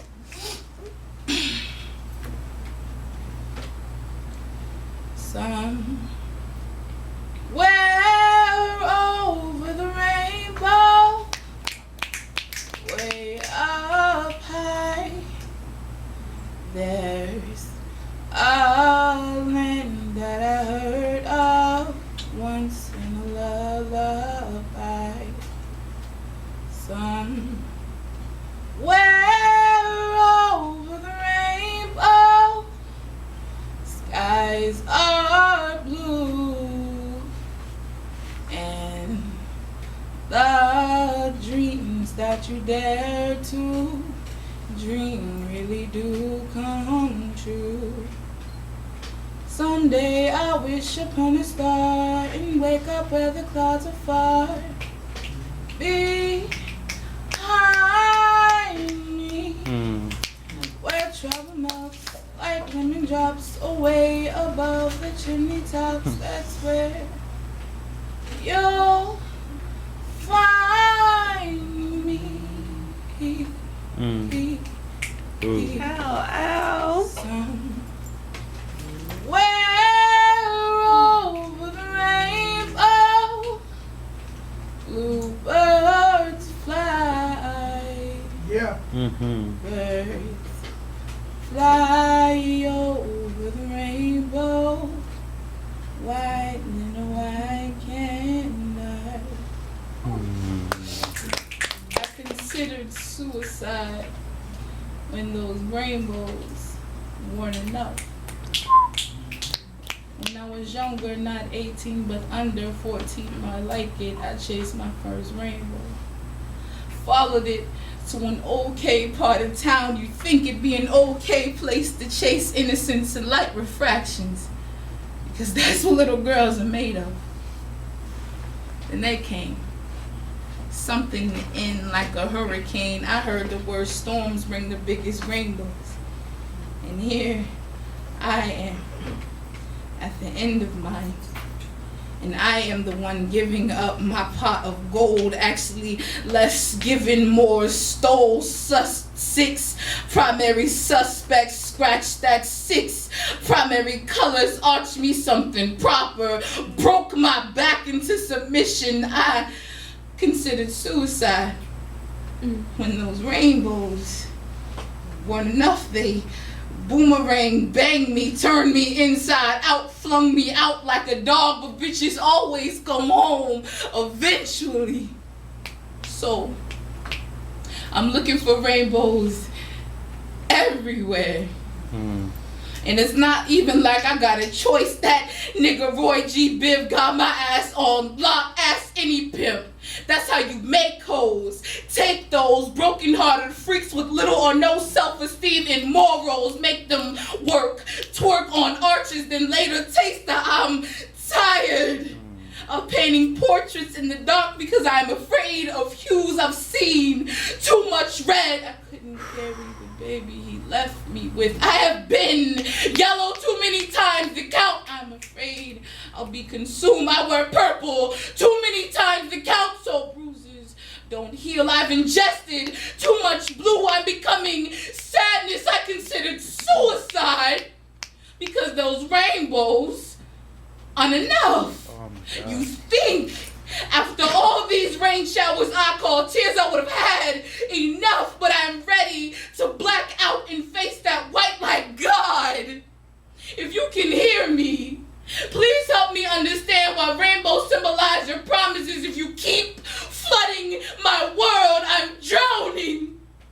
And I'm starting to get comfortable in it.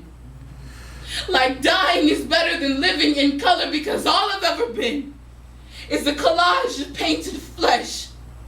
Save me from everything the light touches. I don't want to see what they left on me like reminders that I'll never be able to be clean or free or happy if you loved me. You let me get the stains out of my skin and this arch out of my back. I want to be void of it all. Some.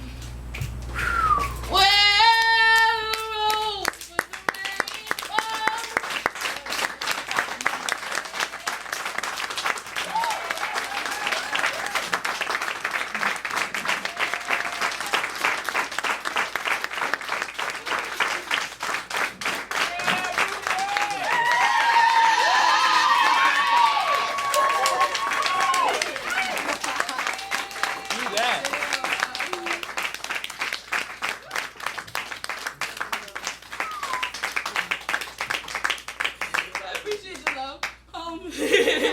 so yeah, my last one or whatever, it's one that everybody likes. So yeah. I don't even cry on these shits either. I'm really going. That's love. I appreciate it. Thank you. Booby, do me a favor. Yeah. Take a second, get yourself ready. And you're amazing. Thanks, man. Love you back. So yeah, CDs. Yeah, I'm about to get into this. So.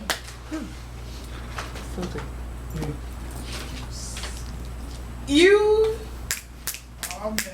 smell like her. Soon as you walk in, it's like you fucked her on the way from the door of the job. Versace, I presume. A gift from you, I'm guessing that's classy, darling. For a classy lady. She must be one of those pair of legs men gaze at from the safety of their car seat windows. A power walks through the crowd. She stood out to you, didn't she? Pursed red lips with thick thighs forming a smile with the behind the nose. She must have reminded you of something you don't have at home, and that respect's for me. You didn't bring her here. And it's not like she would come anyways, no. She's much more of a lady than a mistress, so you coughed up our money to make love to her. And Marriott's and Hilton's around town coming home at all hours of the night.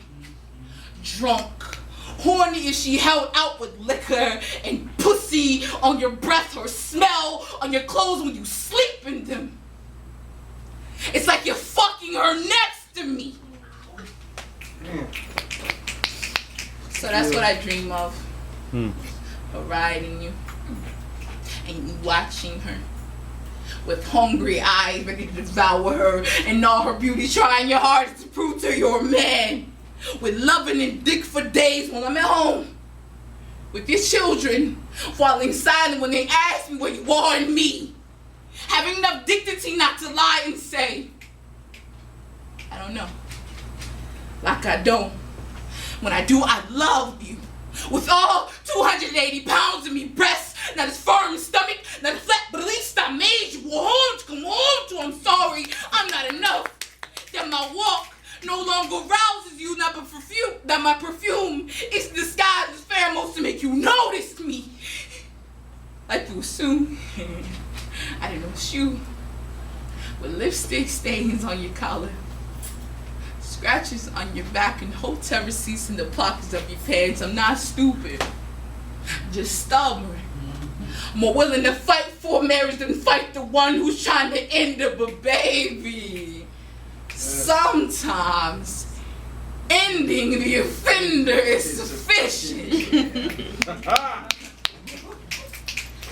Even as I sit alone with you, with your mouth slumped as if you had something important to say, I can smell her.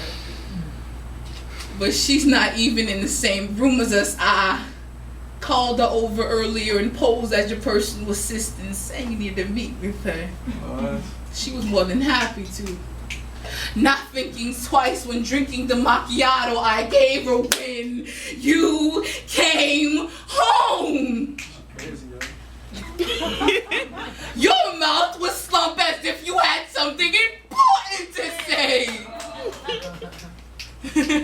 I thought it was so cute how the red that poured out of your throat when I slit it matched the color of her lipstick. I'll burn your bodies along with the bed sheets tonight.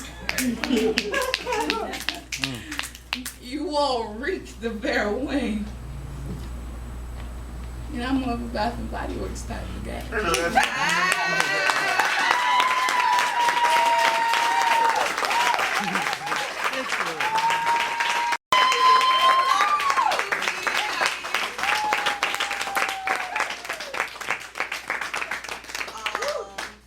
That's iTunes. Oh yeah. iTunes, Google Play, TuneCore, Bandcamp, a couple other places. All that. Yeah, all that. And my CD in my bag. Right now. Right now. Yeah, no doubt. Do a little poem right quick. Little poem right quick. I'm gonna learn to use that shit one day. Not anytime soon. I'm alive like a newborn's tears, awake like information, endless like stars, resilient like moon, inertia like clouds, broken like ripples, and reflective like mirrors.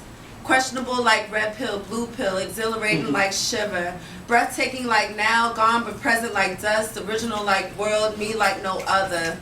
So when I discovered two esquires eating pork bellies and sipping prohibition after bar, the one lawmaker says to the other, they are waiting on a revolution that isn't coming, a revolt that won't happen, and a reaction that they can rate.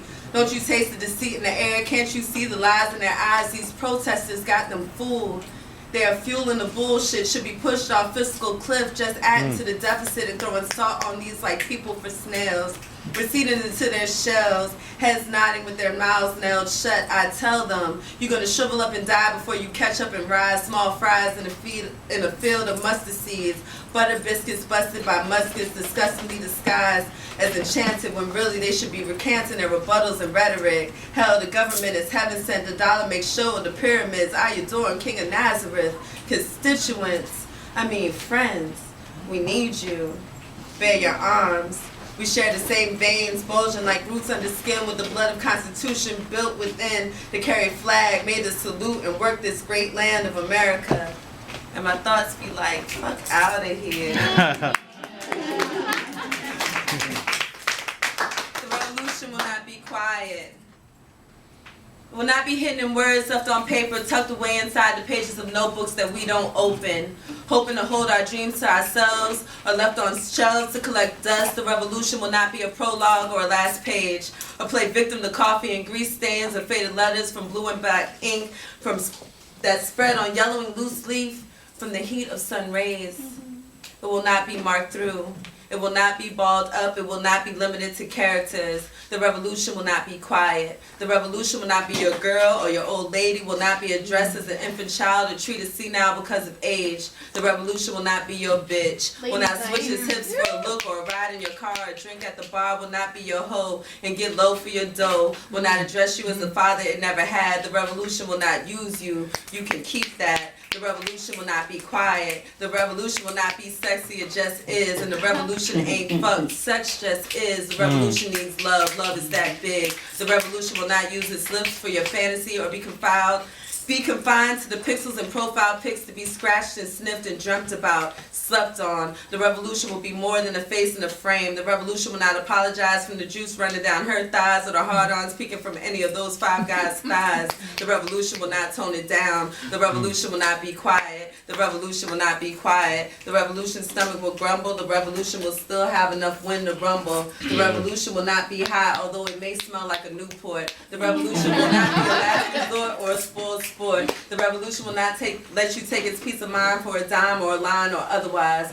The revolution will not obey no swine. The revolution will not be quiet. The revolution can't be quiet, cannot be quiet. What it will do is eat at work so that it can afford to get in the venue. It will miss its children to pay its dues. It will be loved correctly. The revolution is done accepting anything less. The revolution will give you its best. The revolution will give you its all. This black girl law stands tall. The revolution will cry itself to sleep. The revolution will stand on feet that hurt. The revolution will rub its own back because it just don't do pitiful no more. The revolution will wear old clothes, carry a box cutter, and ride with the bus pass. The revolution will not be quiet. The revolution cannot be quiet. So the revolution will update its Facebook status and tweet. The revolution will write until its eyes blur from its phone screen. See, the revolution will be scared, but it will suck up and fake brave every time on stage. The revolution will write on guest checks, will text you to death, please read this. The revolution will tag. The revolution will give you a CD for free. But not today, it's $10.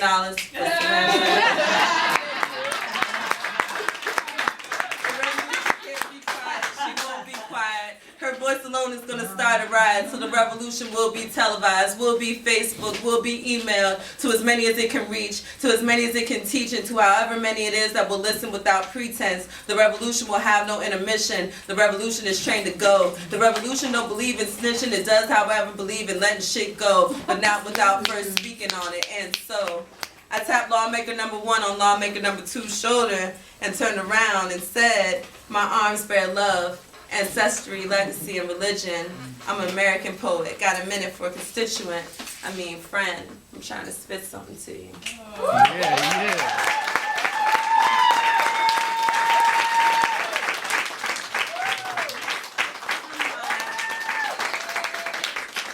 She's our very own Ariel. She's my girlfriend. She's the yes girlfriend too, but she's my girl. Like, we make it popular. Leanne is like, she has grown so much in such a short period of time. And on everything. Poetry, writing, music, performance, you know what I mean? Baby girl is just nice. Next up to the stage, my girlfriend. My girlfriend spits, hashtag that.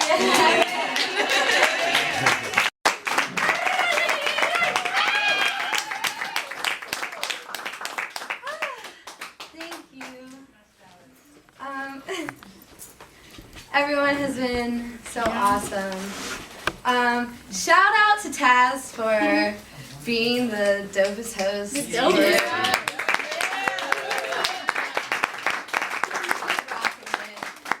My girlfriend spits. Hashtag that. So I feel like it's only appropriate that I open with my Taz piece. Her is like out of this world. You're awesome. Somewhere between Cronus and Tatooine. The force must be strong with this one. Cause she's got me getting my static Klingon. Like, damn. You're so attractive. Her soul's lightsaber sliced right through me. She lit the light in, so now I'm enlightened. She's got me begging to get beamed up in her starship. Her Jedi mind tricks gave me feelings like Spock's did. Twisted is her sentences like Master Yoda's apprentices. Damn. I'm all mixed up like that Skywalker bloodline. I'm all fucked up and I just want to prosper. To boldly go where no man's gone before.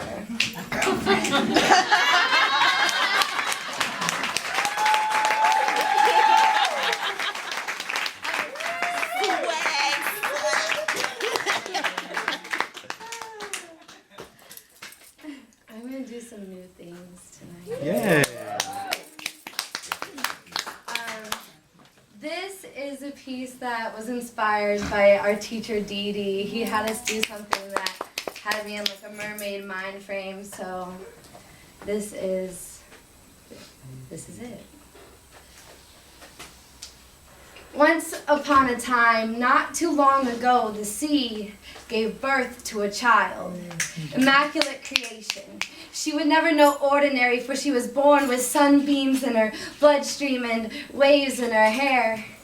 She was taught to never question her need for salt water, but ever since the ocean started throwing stones, she began ignoring her thirst.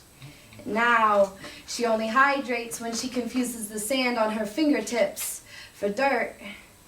Now see, something happens when the place that bore you no longer promises you safety, no longer believes in your dreams of stepping on faraway places, and only relies on currents and undertows to keep your heart complacent. There is a great rift in this ocean, no wishbones left to pick clean. The constant push and pull of tidal wars has stripped her of the scale she wore, revealing to herself a lady. Woman, girl, all in one, warrior wrapped in netting. Each night she spouted her prayers to the moon. Each sunrise left her begging for volcanoes to come and rip open the floor to give her the earth she'd been searching for, but nothing. Each dawn a calm nothing, no clue that the moon was simply a stone that the ocean casted in the first place. She grew weary of the night with no hope for the morning, so sick of the scent of sea breeze, locked within a daydream where she rests amongst the evergreens. Little sister.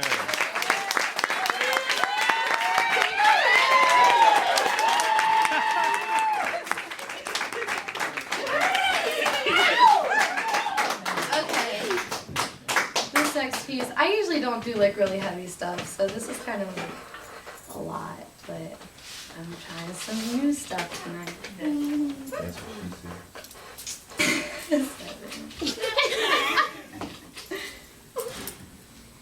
These days, ladies ain't got no shame. Radio or media, who's to blame? Lost our footing, got thrown off balance, using our looks to offset talent. I don't know anymore. What could be the cause? Using makeup to cover up the flaws, got lost in an image that we can't mimic. False idols used to protect the gimmick. So we pay it forward with fleshy ensembles, took the garbage out and along with their morals. Somewhere along the line we got disconnected. Righteousness and content got redirected. Now bright ass lights and 30-second videos are all we got to try to get our point across. Dumb down the masses, shorten attention spans, and you got the perfect storm to pull a Charles Manson and murder their courage and dire need for reaching. These are the lessons that we're teaching. These are the lessons that we're teaching. I have been conditioned to think the words thank you each time the word skinny is thrown into a sentence about me. We must stop giving praises for the bony body compliments because we are creating generations of hungry girls with a thigh gap complex. Wow. Believe me, I was one. Skipped third meal for 3 days just to feel good. 2 meals turned to 1 meal, turned to cigarettes and caffeine. Still not shrinking enough. Still not pretty enough. Mistook hunger pains for progress. Protruding rib cage for abacus. Said no thanks to any nourishment. Began eating meals in private. Still not shrinking enough. Still not pretty enough. And when my weight loss became noticeable, whispers of a drug problem was the usual. There is no winning at this game. It does no matter how much you gain. Still not shrinking enough. Still not pretty enough. Fuck you, Kate Moss, and all of your nothing tastes as good as skinny feels logic. Have you no idea how heavy your words fall on small ears? Hospitalizations for eating disorders in children younger than 12 has increased in 120% in the last 20 years. These are the lessons that we're teaching. These are the lessons that we're teaching. Yeah.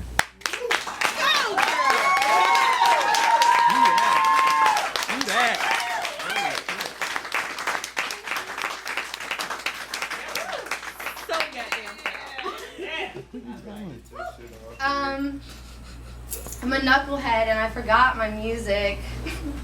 And so, with a little help, if I could get some claps, I'm gonna do a song that I wrote for Darrell because we got in on a light note. Okay, so hit it.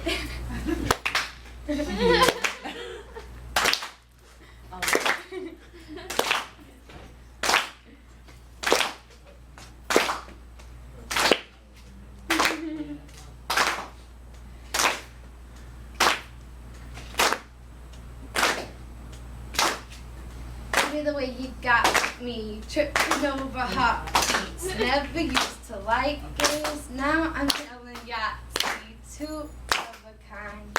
Yeah, I'm all in. Don't know where I'm going, but I know where I've been. I was lost, but now I'm found. Cut the ropes from which I was bound. Now that I can move around freely, I want to surround you with my being. Damn, you're so fine. Damn, you're my guy. How did I get lucky with this one? You're a giant leap from the humdrum, a breath of fresh air. No pollution to cloud my judgment. We are rooted beneath the surface. It's a movement. I am wordless. It's the music. I have purpose. No more nuding in verses. No deluding. Every little thing that you do is custom, going against the brains. Hey. You are my Bohemian king. Your symphonic vibrations make my soul sing, and this pitter-patter in my chest cavities, the most beautifulest sound and abnormality. You got it. You got it.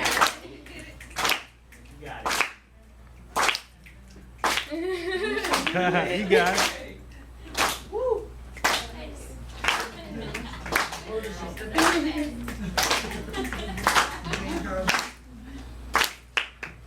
You got it, baby. Hold on, I got it.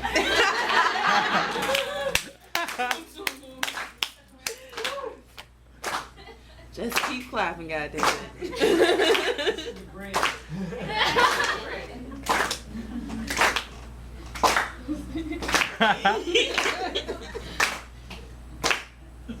So let me take a ride on your brain wave. Been floating in your mind for what feels like days, and your soul bubbles to the surface to say, I think I should be with you for always. So you could vote. Fuck. I got this.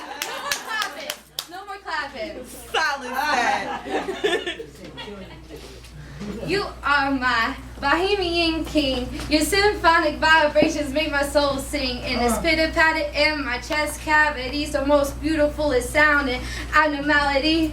Made confetti out of my blueprints just to show me planning is useless. Now I'm swimming in the clouds so lucid. The weather in your veins moves through me like fluid. So let me catch a ride on your brainwave. Been floating in your mind for what feels like days, and my soul bubbles to the surface to say, I think I should be with you for always. So we can reminisce on all of the things that money can't buy, like diamonds. Fuck, I got this.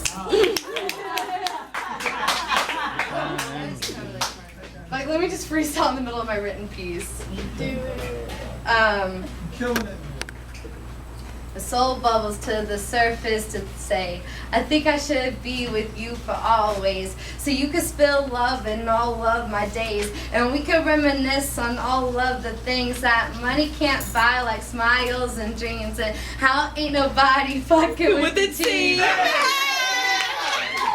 Cause you and me, we made something that only we can feel, but everyone can see. And I know that it is hard to believe that a love like this could ever succeed in a world of pain and animosity. But I promise you that I would move the sea if ever it was keeping you from me. No mountains, earth, or spaces in between. Less than connections your soul has weaved inside of me.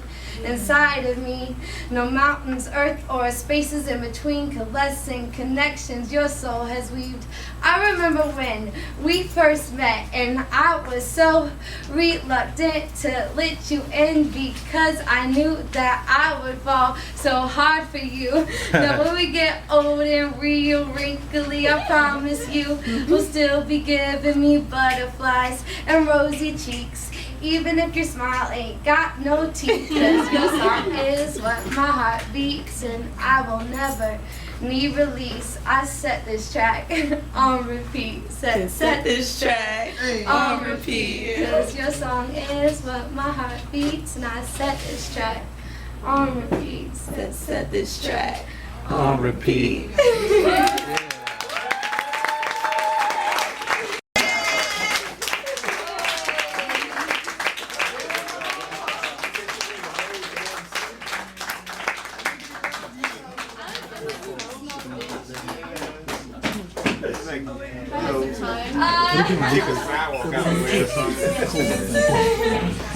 Seven, I just want you to know I was sitting next to Diamond during Booby Poem, and Diamond was feeling it. I'm scared. Which She one? was feeling the one where she said she a Bath and Body Works girl. Diamond was like, "Yup." I was just letting you know before you go home. Let her know when she come home. Awesome. Well, no, we don't do the mess about you. I need you for to get right. Okay, it's ladies' night. Go hug Diamond, Seven. That's what you're supposed to do. Because she was feeling the wrong poems. She should have been feeling Leanne, that piece. It was Yeah, she would move the whole scene if it was in the way. Okay. These Diamond was like, set that track. I wouldn't move the car if I was on the other side. Anyway. Next up to the mic. Nobody talking to Seven no more. Next up to the mic. Ain't.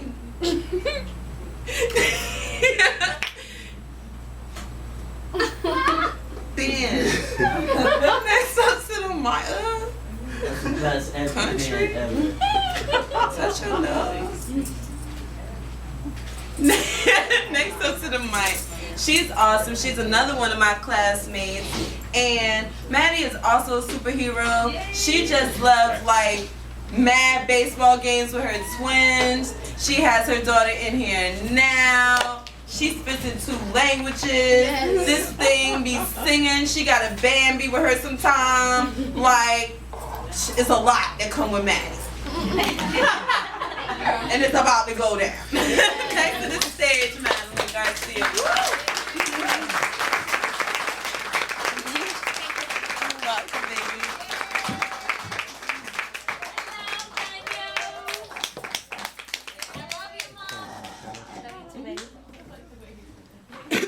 I am nervous. Oh my God, I'm so nervous. Because y'all are good people. This first piece that I'm gonna do, I wrote thinking about tonight. Being on the stage with so many talented poets, so many women, you know, sometimes makes you question yourself. You know, you get up here and you're like, okay, what do I bring to the table, you know? What makes me different? So that's where this piece came from. I have to warn you, it is addictive. It will seduce your palate rather quickly. Feel me? Sabor, that's what I bring to the table. A blend of international flavor to wake up your senses en inglés y en español.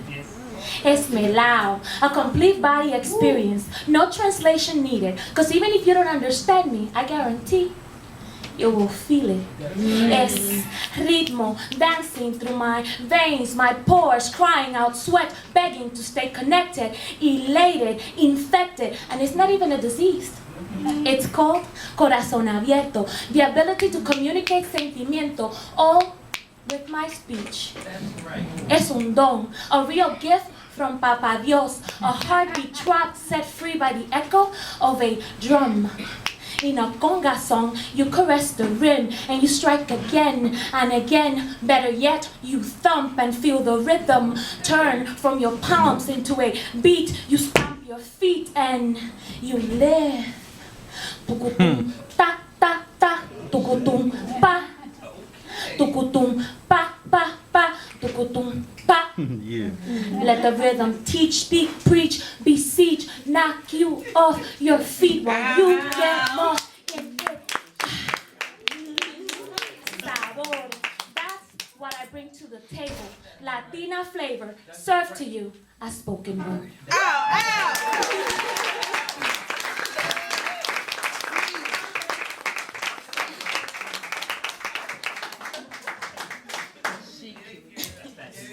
You cute. This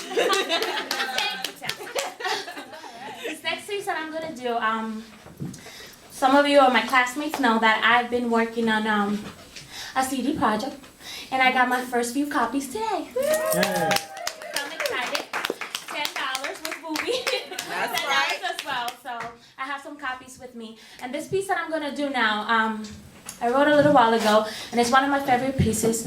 For those of you that know me, I tend to write my pieces in Spanish first, because it just comes easier, and then I translate to English. But this particular one, I wrote the English version first, and then I wrote a Spanish version. In the CD, you have the full effect of both languages, and this is kind of a mashup of the two versions.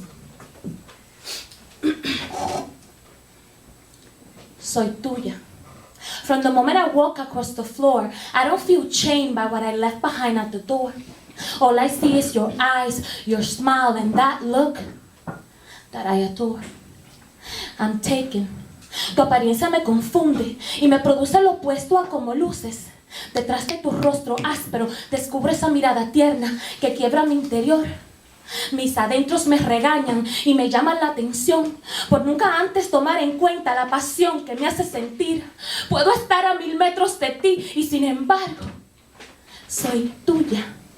When our bodies are in close proximity, my joints feel like a strength, and I find myself needing help to sustain what's inside me. It's heavy, it's needy, it wants you in me. I'm taken. Me regalas una sonrisa media y no puedo descifrar tu reacción. Mas eso no le incumbe al corazón. Tu pasión callada ha ido dejando huellas en las paredes de mi habitación y me abraza la emoción. I tilt my head back, trying hard not to be loud. I can't help but to smile. You see, I'm lost in your royal presence. But then cierro los ojos y no aguanto más. Separo mis labios para poder respirar, dejando escapar la pasión callada en la profundidad de mi exasperación.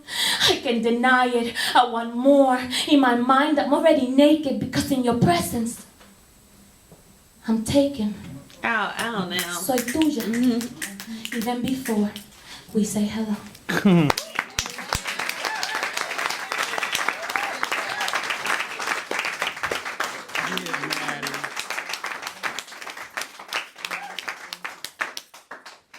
going to do a short piece that I wrote dedicated to my children.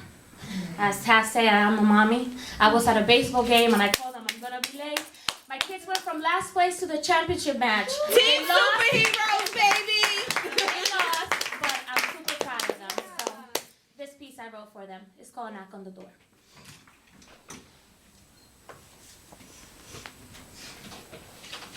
I have watched you grow. Become someone that even I would want to know. Someone I can't wait for the world to meet. Pride exploding from my chest. I can't wait for you to just be. But first, I must learn to let go. Undo the laces extending from my arms, nicely wrapped behind your back, and this is hard. I have wiped every tear you have cried. Every time you failed, I've encouraged you to try because I'm your biggest fan. Understand that you are mine to protect, to guide, to direct, to make you believe everything I see in you every time you look at yourself. I know the day will come when independence will be known and all the ties will be cut. I just hope you never forget that I will always be more than your friend. That every time you need a helping hand or just an ear to vent, don't hesitate to dial. From my love, there will always be an encore. Because no one in this world could ever love you more. It doesn't matter how high the tide rises, your waters will always make it to my shore. I will always be your home, waiting for that knock on the door. I'm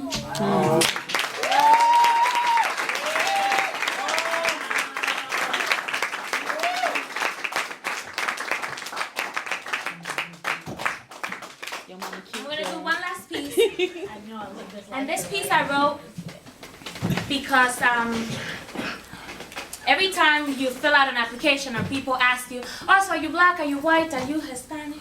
Are you black, I'm a mix of everything. So this poem is what I would like to say before I check out the box.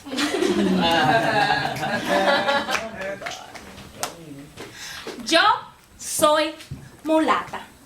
A mixture of divine, taína, black and white in a brown sugar shade. I am sweet, but make no mistake, it goes beyond the colors you get to see. It is the fire burning inside of me, layered between the rhythms cascading from my hips. It is the sound of the drums, timbales out of control. It's in the swirl I carry inside of my soul. Azúcar in my Celia Cruz voice. I am history. I am a history that's rich. I am what you get when you add Christopher Columbus to the Caribbean born. Merengue, bachata, sabor. That's the result. Quisqueya la Bella. That's where I'm from. I am the outcome of the Spanish invasion into an indigenous world, creating our own culture from the new and the old. I'm a sancocho, full of flavor and sazon, and that's a big gumbo soup for those of you who don't know. You see, I am a blend of the desperate cries and the strength of the caciques who fought so hard to preserve themselves. To our gumbo soup, we added extra broth in the hopes that our past sufferings won't set limits to our pride and our joy. We also gave it a kick so that the new generation understands that in order to know where they're going, they must learn of the struggles of those who came first. Our history, we need to know. Being different is no shame. Things will always be hard before they become easy again. Some are a rainbow of color inside. But no, not I. I get to wear mine with pride. It is on my skin. It is branded within my curves. It's in the shape of my nose. It's in the Arawakan influences to the Spanish language that I speak and I love. I can always adapt to where I'm at. But history is written on me. I can choose to hide or I can embrace that I am an amalgamation of the past and the present, the best. I can let others stereotype me, or I can educate them, infect them with my state of being, the pride that I feel living inside of my skin. My skin that's not only black, but it is white, it is India, it is Taína, it is the Dominican in me. Understanding who I am before I can teach. Not letting one label define me. Because I am who I am, and I will always be a mix. I'm a Dominican mulata, or you can simply call me Maddie.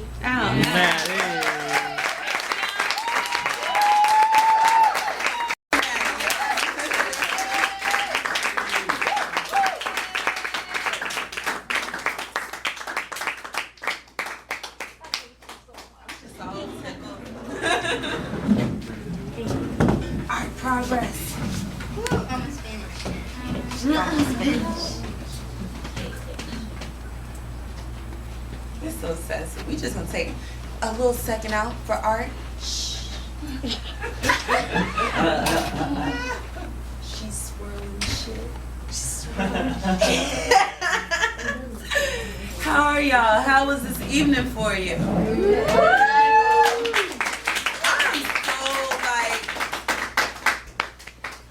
Emotional because I don't even cry and shit. I didn't cry.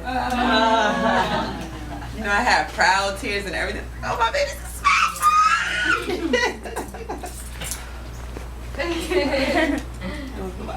gonna sign it, and then it'll be for sure. And then you have to present it in Meow voice. George is really sad you didn't have a phone. I was. I wanted to hear you recite in French accent. She painted all night. This was She called did. live art, people. It's June. Michael Jackson died this Can we have ladies' night every night? All of you turn out. Yeah, we having it in my house. Dave, did you like it this evening? Yeah. We got one Right. Max, did you like it this evening? Okay. Hell yeah. Yeah, that was better. I think my answer. Meow meow. Team Alright. Oh no!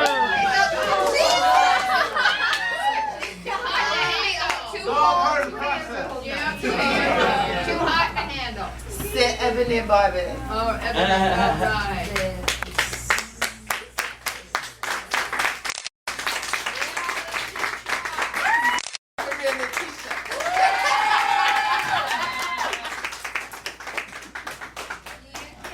Perhaps make prices with me.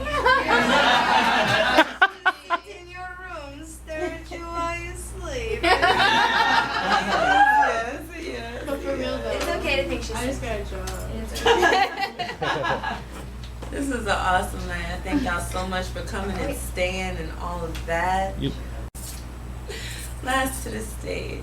Not even, I don't even want to say last. Tonight was just crazy. So the person closing the show, we're just going to say that. She's awesome. She's dope. She's like a founder of spoken word in 757, being promoted and articulated by badass women and the hard bitches everywhere.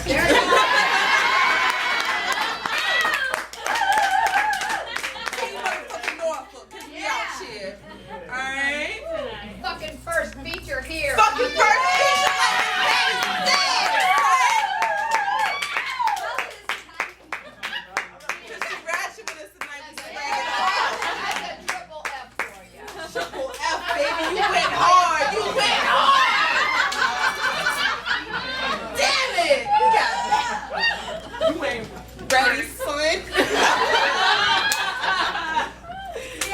Miss Cheryl White, y'all.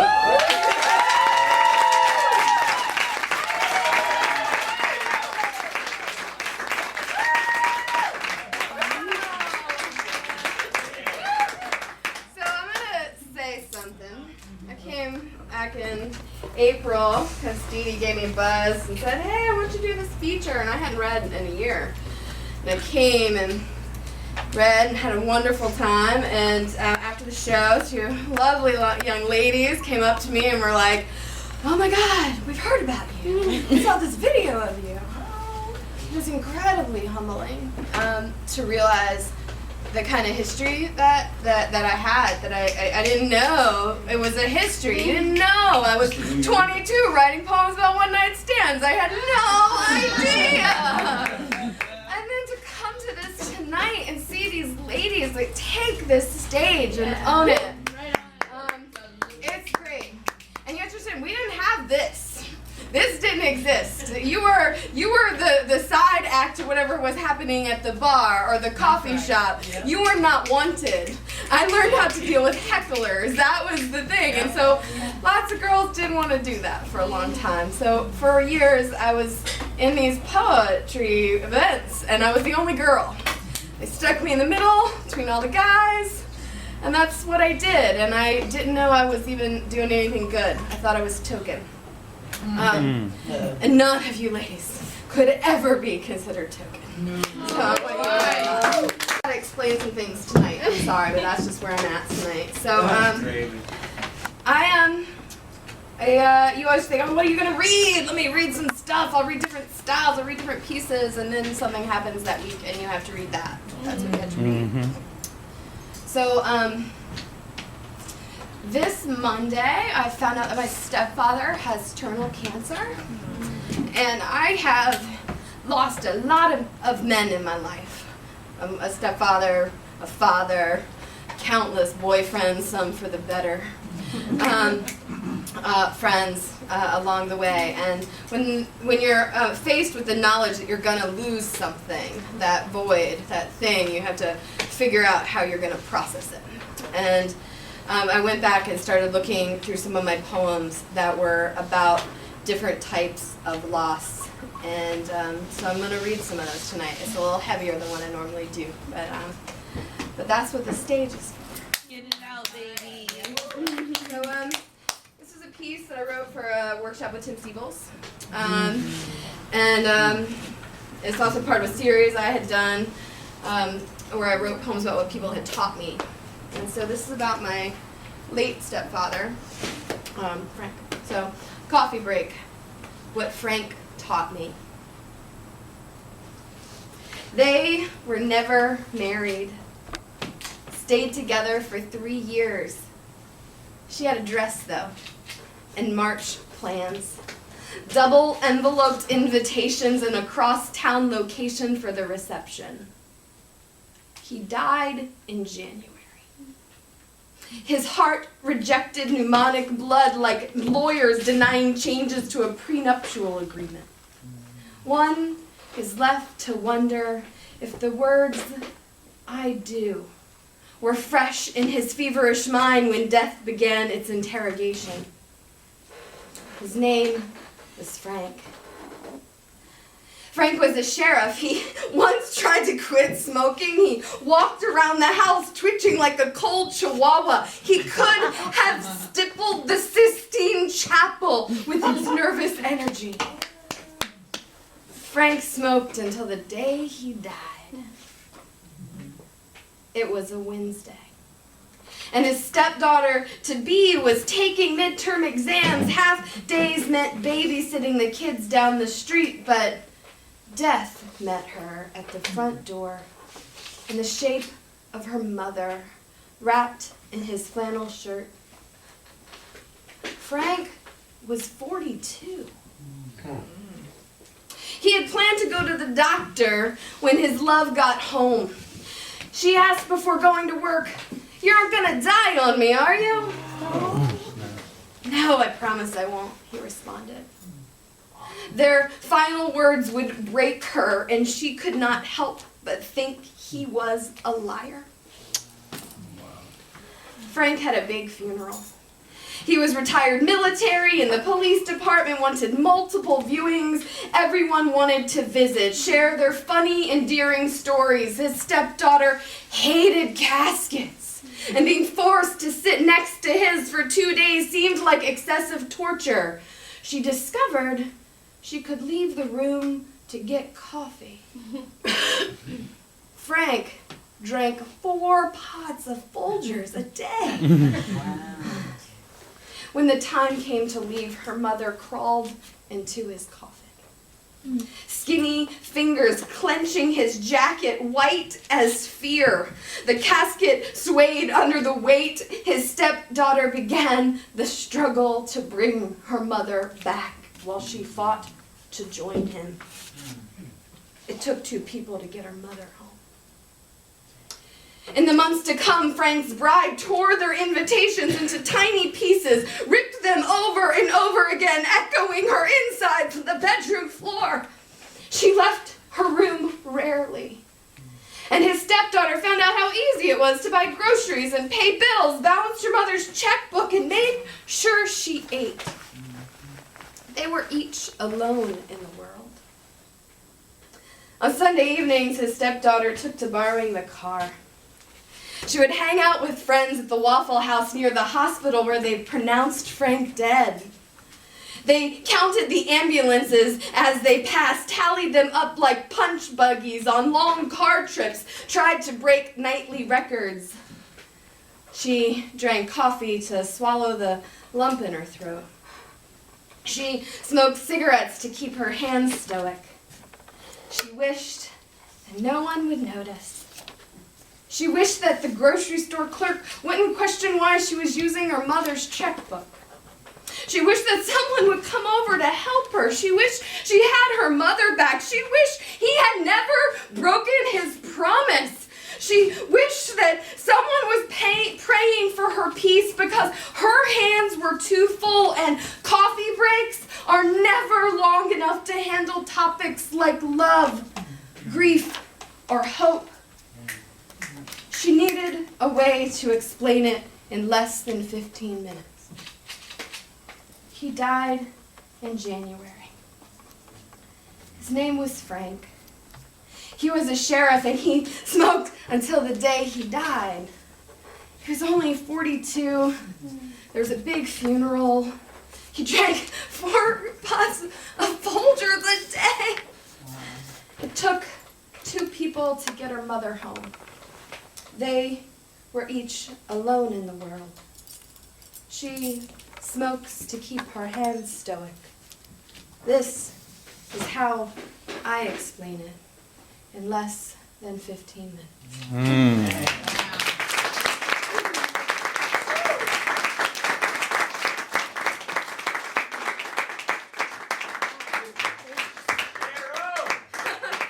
That's right. Pioneers over here, baby. I don't think I've ever performed that piece. Maybe once when I did it for class. So thanks for letting me say that.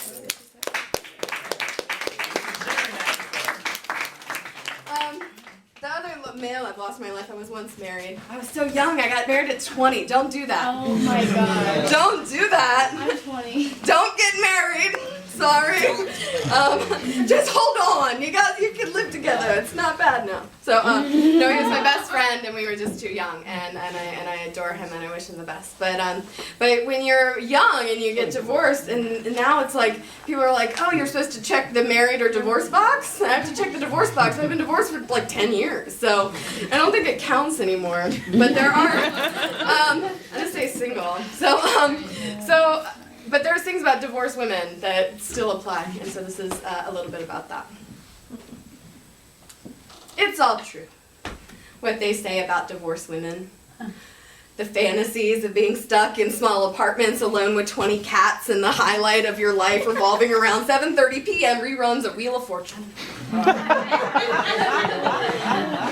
In these fantasies, Vanna has long since flown the coop, but TV executives know their demographic. They know there are going to be many, many single women retiring early. All those women who chose careers over children. Those who were burned so badly that they never need to apply the evening makeup, because they never have to look good in the pale glare of their television sets. And so the networks will run all the shows women loved, because it's all programming, even the fantasies. Because you don't ever intend on owning a cat. On those lonely, crazy nights, your dreams start with meows. And at first, you think, oh, cute little kittens. Oh. And then, he needs a friend, so 2 kittens. And then 7 and 14, and they are multiplying. They are breeding the way you never could. Complete litters of things you never did. And you name them Kami, short for commitment, trusty, and Lou, because no one named Lou ever broke your heart. And Lou's the oldest. The one you knew before you were bitter. The one that survived you not coming home some nights and mornings without fresh water. And the one who would always curl in your lap 2 days later when the apartment was devoid of any ringing phones. He could purr your tears to sleep. And Lou sounds like a great cat, even though you don't want any cats. Or game show reruns. But damn if you didn't enjoy marriage. Cooking for 2, surprise gifts, bad fights, dinners with the in-laws, bad dinners with the in-laws, lazy Sunday drives, afternoon quickies, having a dance partner, his extra large sweater, knowing there was going to always be something warm in your bed. maybe all those nice guys that you let slip away are just like reincarnated as felines.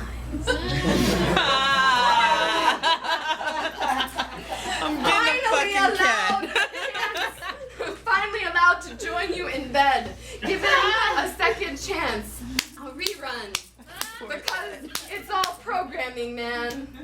And appointment television and cat feedings makes the nights go by more quickly.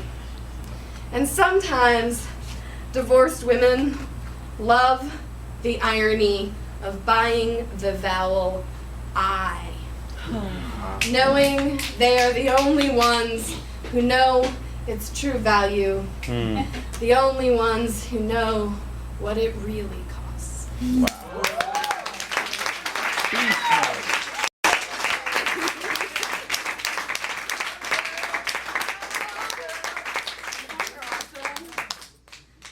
I'm sorry, I had put it aside and now it's stuffed into one of these things. When you are in this scene of people, you find poets, and damn, poets love to fall in love, don't we? Yes. Like, raise your hand if you fell in love with someone today. A little bit. Today. And so, there is some perilous, there are some perils to loving a poet, and I once loved a brilliant poet who is tremendously brilliant.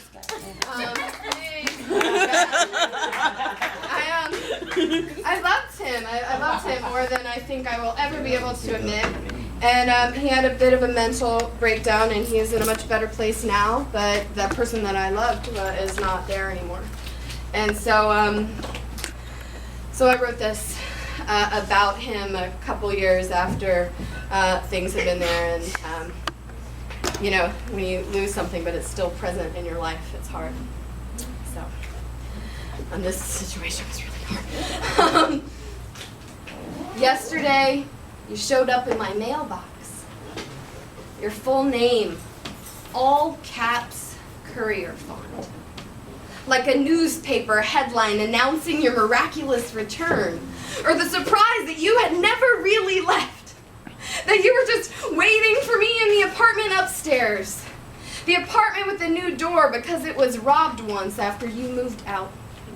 The apartment with the half-empty computer room I rarely use. The room you would disappear into for hours to write. The room where I found you going crazy on New Year's Eve. The New Year's Eve I spent checking you into a psych ward and crying myself to sleep alone on the couch. The couch I took your virginity on so many years ago. The virginity you neglected to tell me about until I married someone else. Someone else who never had a chance, because even when you were gone, I never stopped believing in you. I need you to know, I never stopped believing in you. Had heartstrings and hopes tied to your very being, I would have housed you for a lifetime, would have driven nail into wood and built you an entire room. I would have talked politely to your mother 3 times a week, and I would have listened to every revision of every poem you ever wrote. And I would have remained silent, scribbled only random lines in the middle of my art history lecture notes that no one would ever see. I would have given you the spotlight. I would have given you my spine when your height finally forced you to slouch. The last time I forwarded your mail was over a year ago. Your mother sent me a thank you note. She also included your wedding photo. I was tempted to call her and tell her all your dirty secrets. I was tempted to mail her a basket full of poisoned apples. I was tempted to drive off a bridge. I was tempted to show up at your job and cause a big scene. I was tempted to pack everything I could fit in my car and leave, but I refrained, I held my cool and moved on. Except Except on those days I see that old truck that looks like the one you drove when we first met.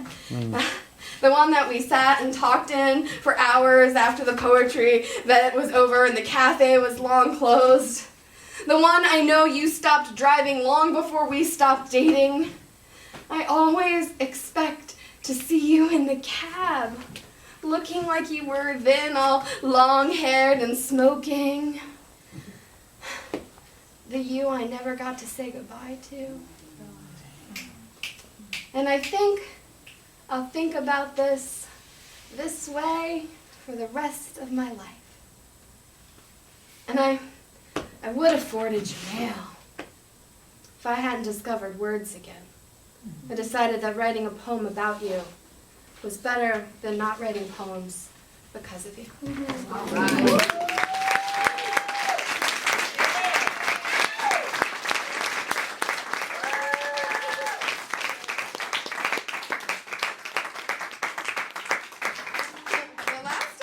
To read that, I was a feature at the 40th Street stage, and unbeknownst to me, he was also a feature that night.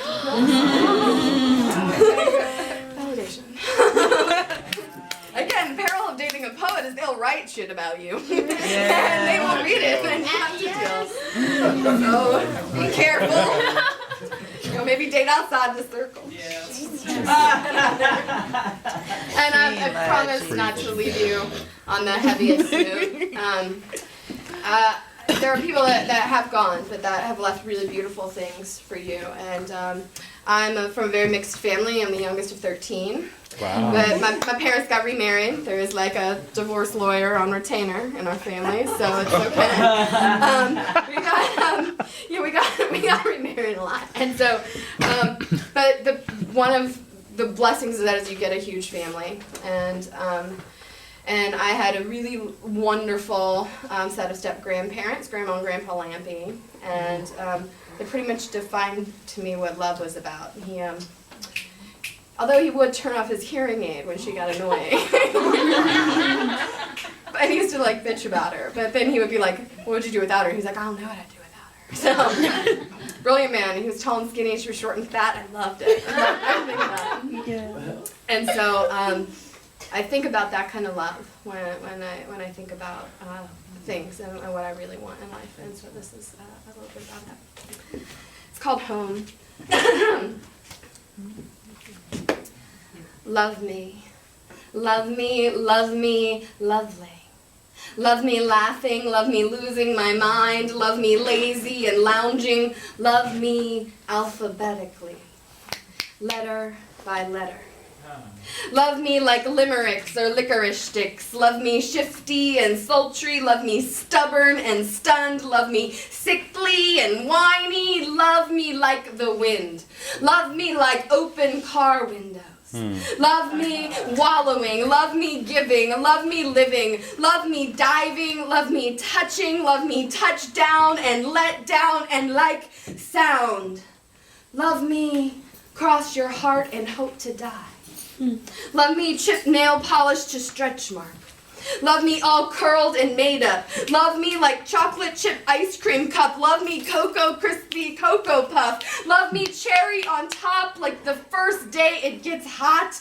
Love me like scarf weather, rainy coat weather, cold beer weather. Love me whether or alone or away. Love me Tuesdays and laundry days and holidays and anyways.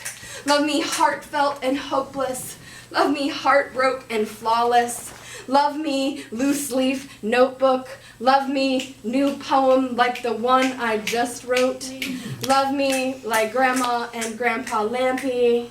Love me once upon a time. Love me dinner time and half time like free time all the time. Love my body. Love my mind. Love my hindsight. Love me snowball fight. Love me Christmas tree lights. Love me big red bows. Love me bound. Love me low. Love me until I know you are my home.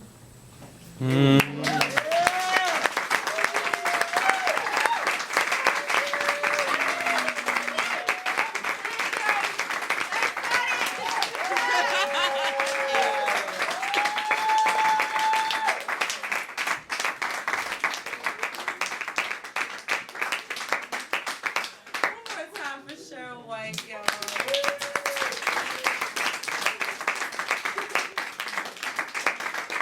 Okay, because like I do not do emotional in public. Like I've been crying all fucking Just take a breathe in. Do my DV on.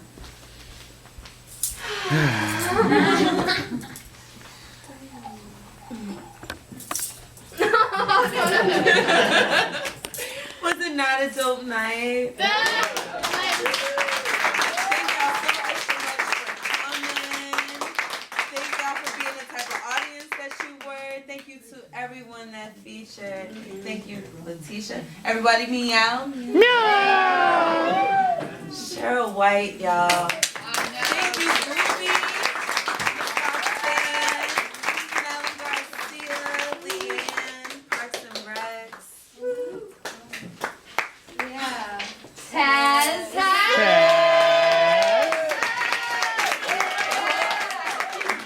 My baby Claire, Team Pratt University. CJ Expressions, Mama Patty, Mama Lisa. George, I would like y'all to know that George was co-hosting on the side. He was writing me notes. On the and then I would read my note, and then I'd do it. George, I'm hoping you get a cab on Monday. And applause for yourself. Thank you for coming. Oh, before we all close out, if just all the features could come up to the stage for a little picture. Yay! Boom. But as for the rest of y'all, love you. Good night. See you on the sidewalk. Boom.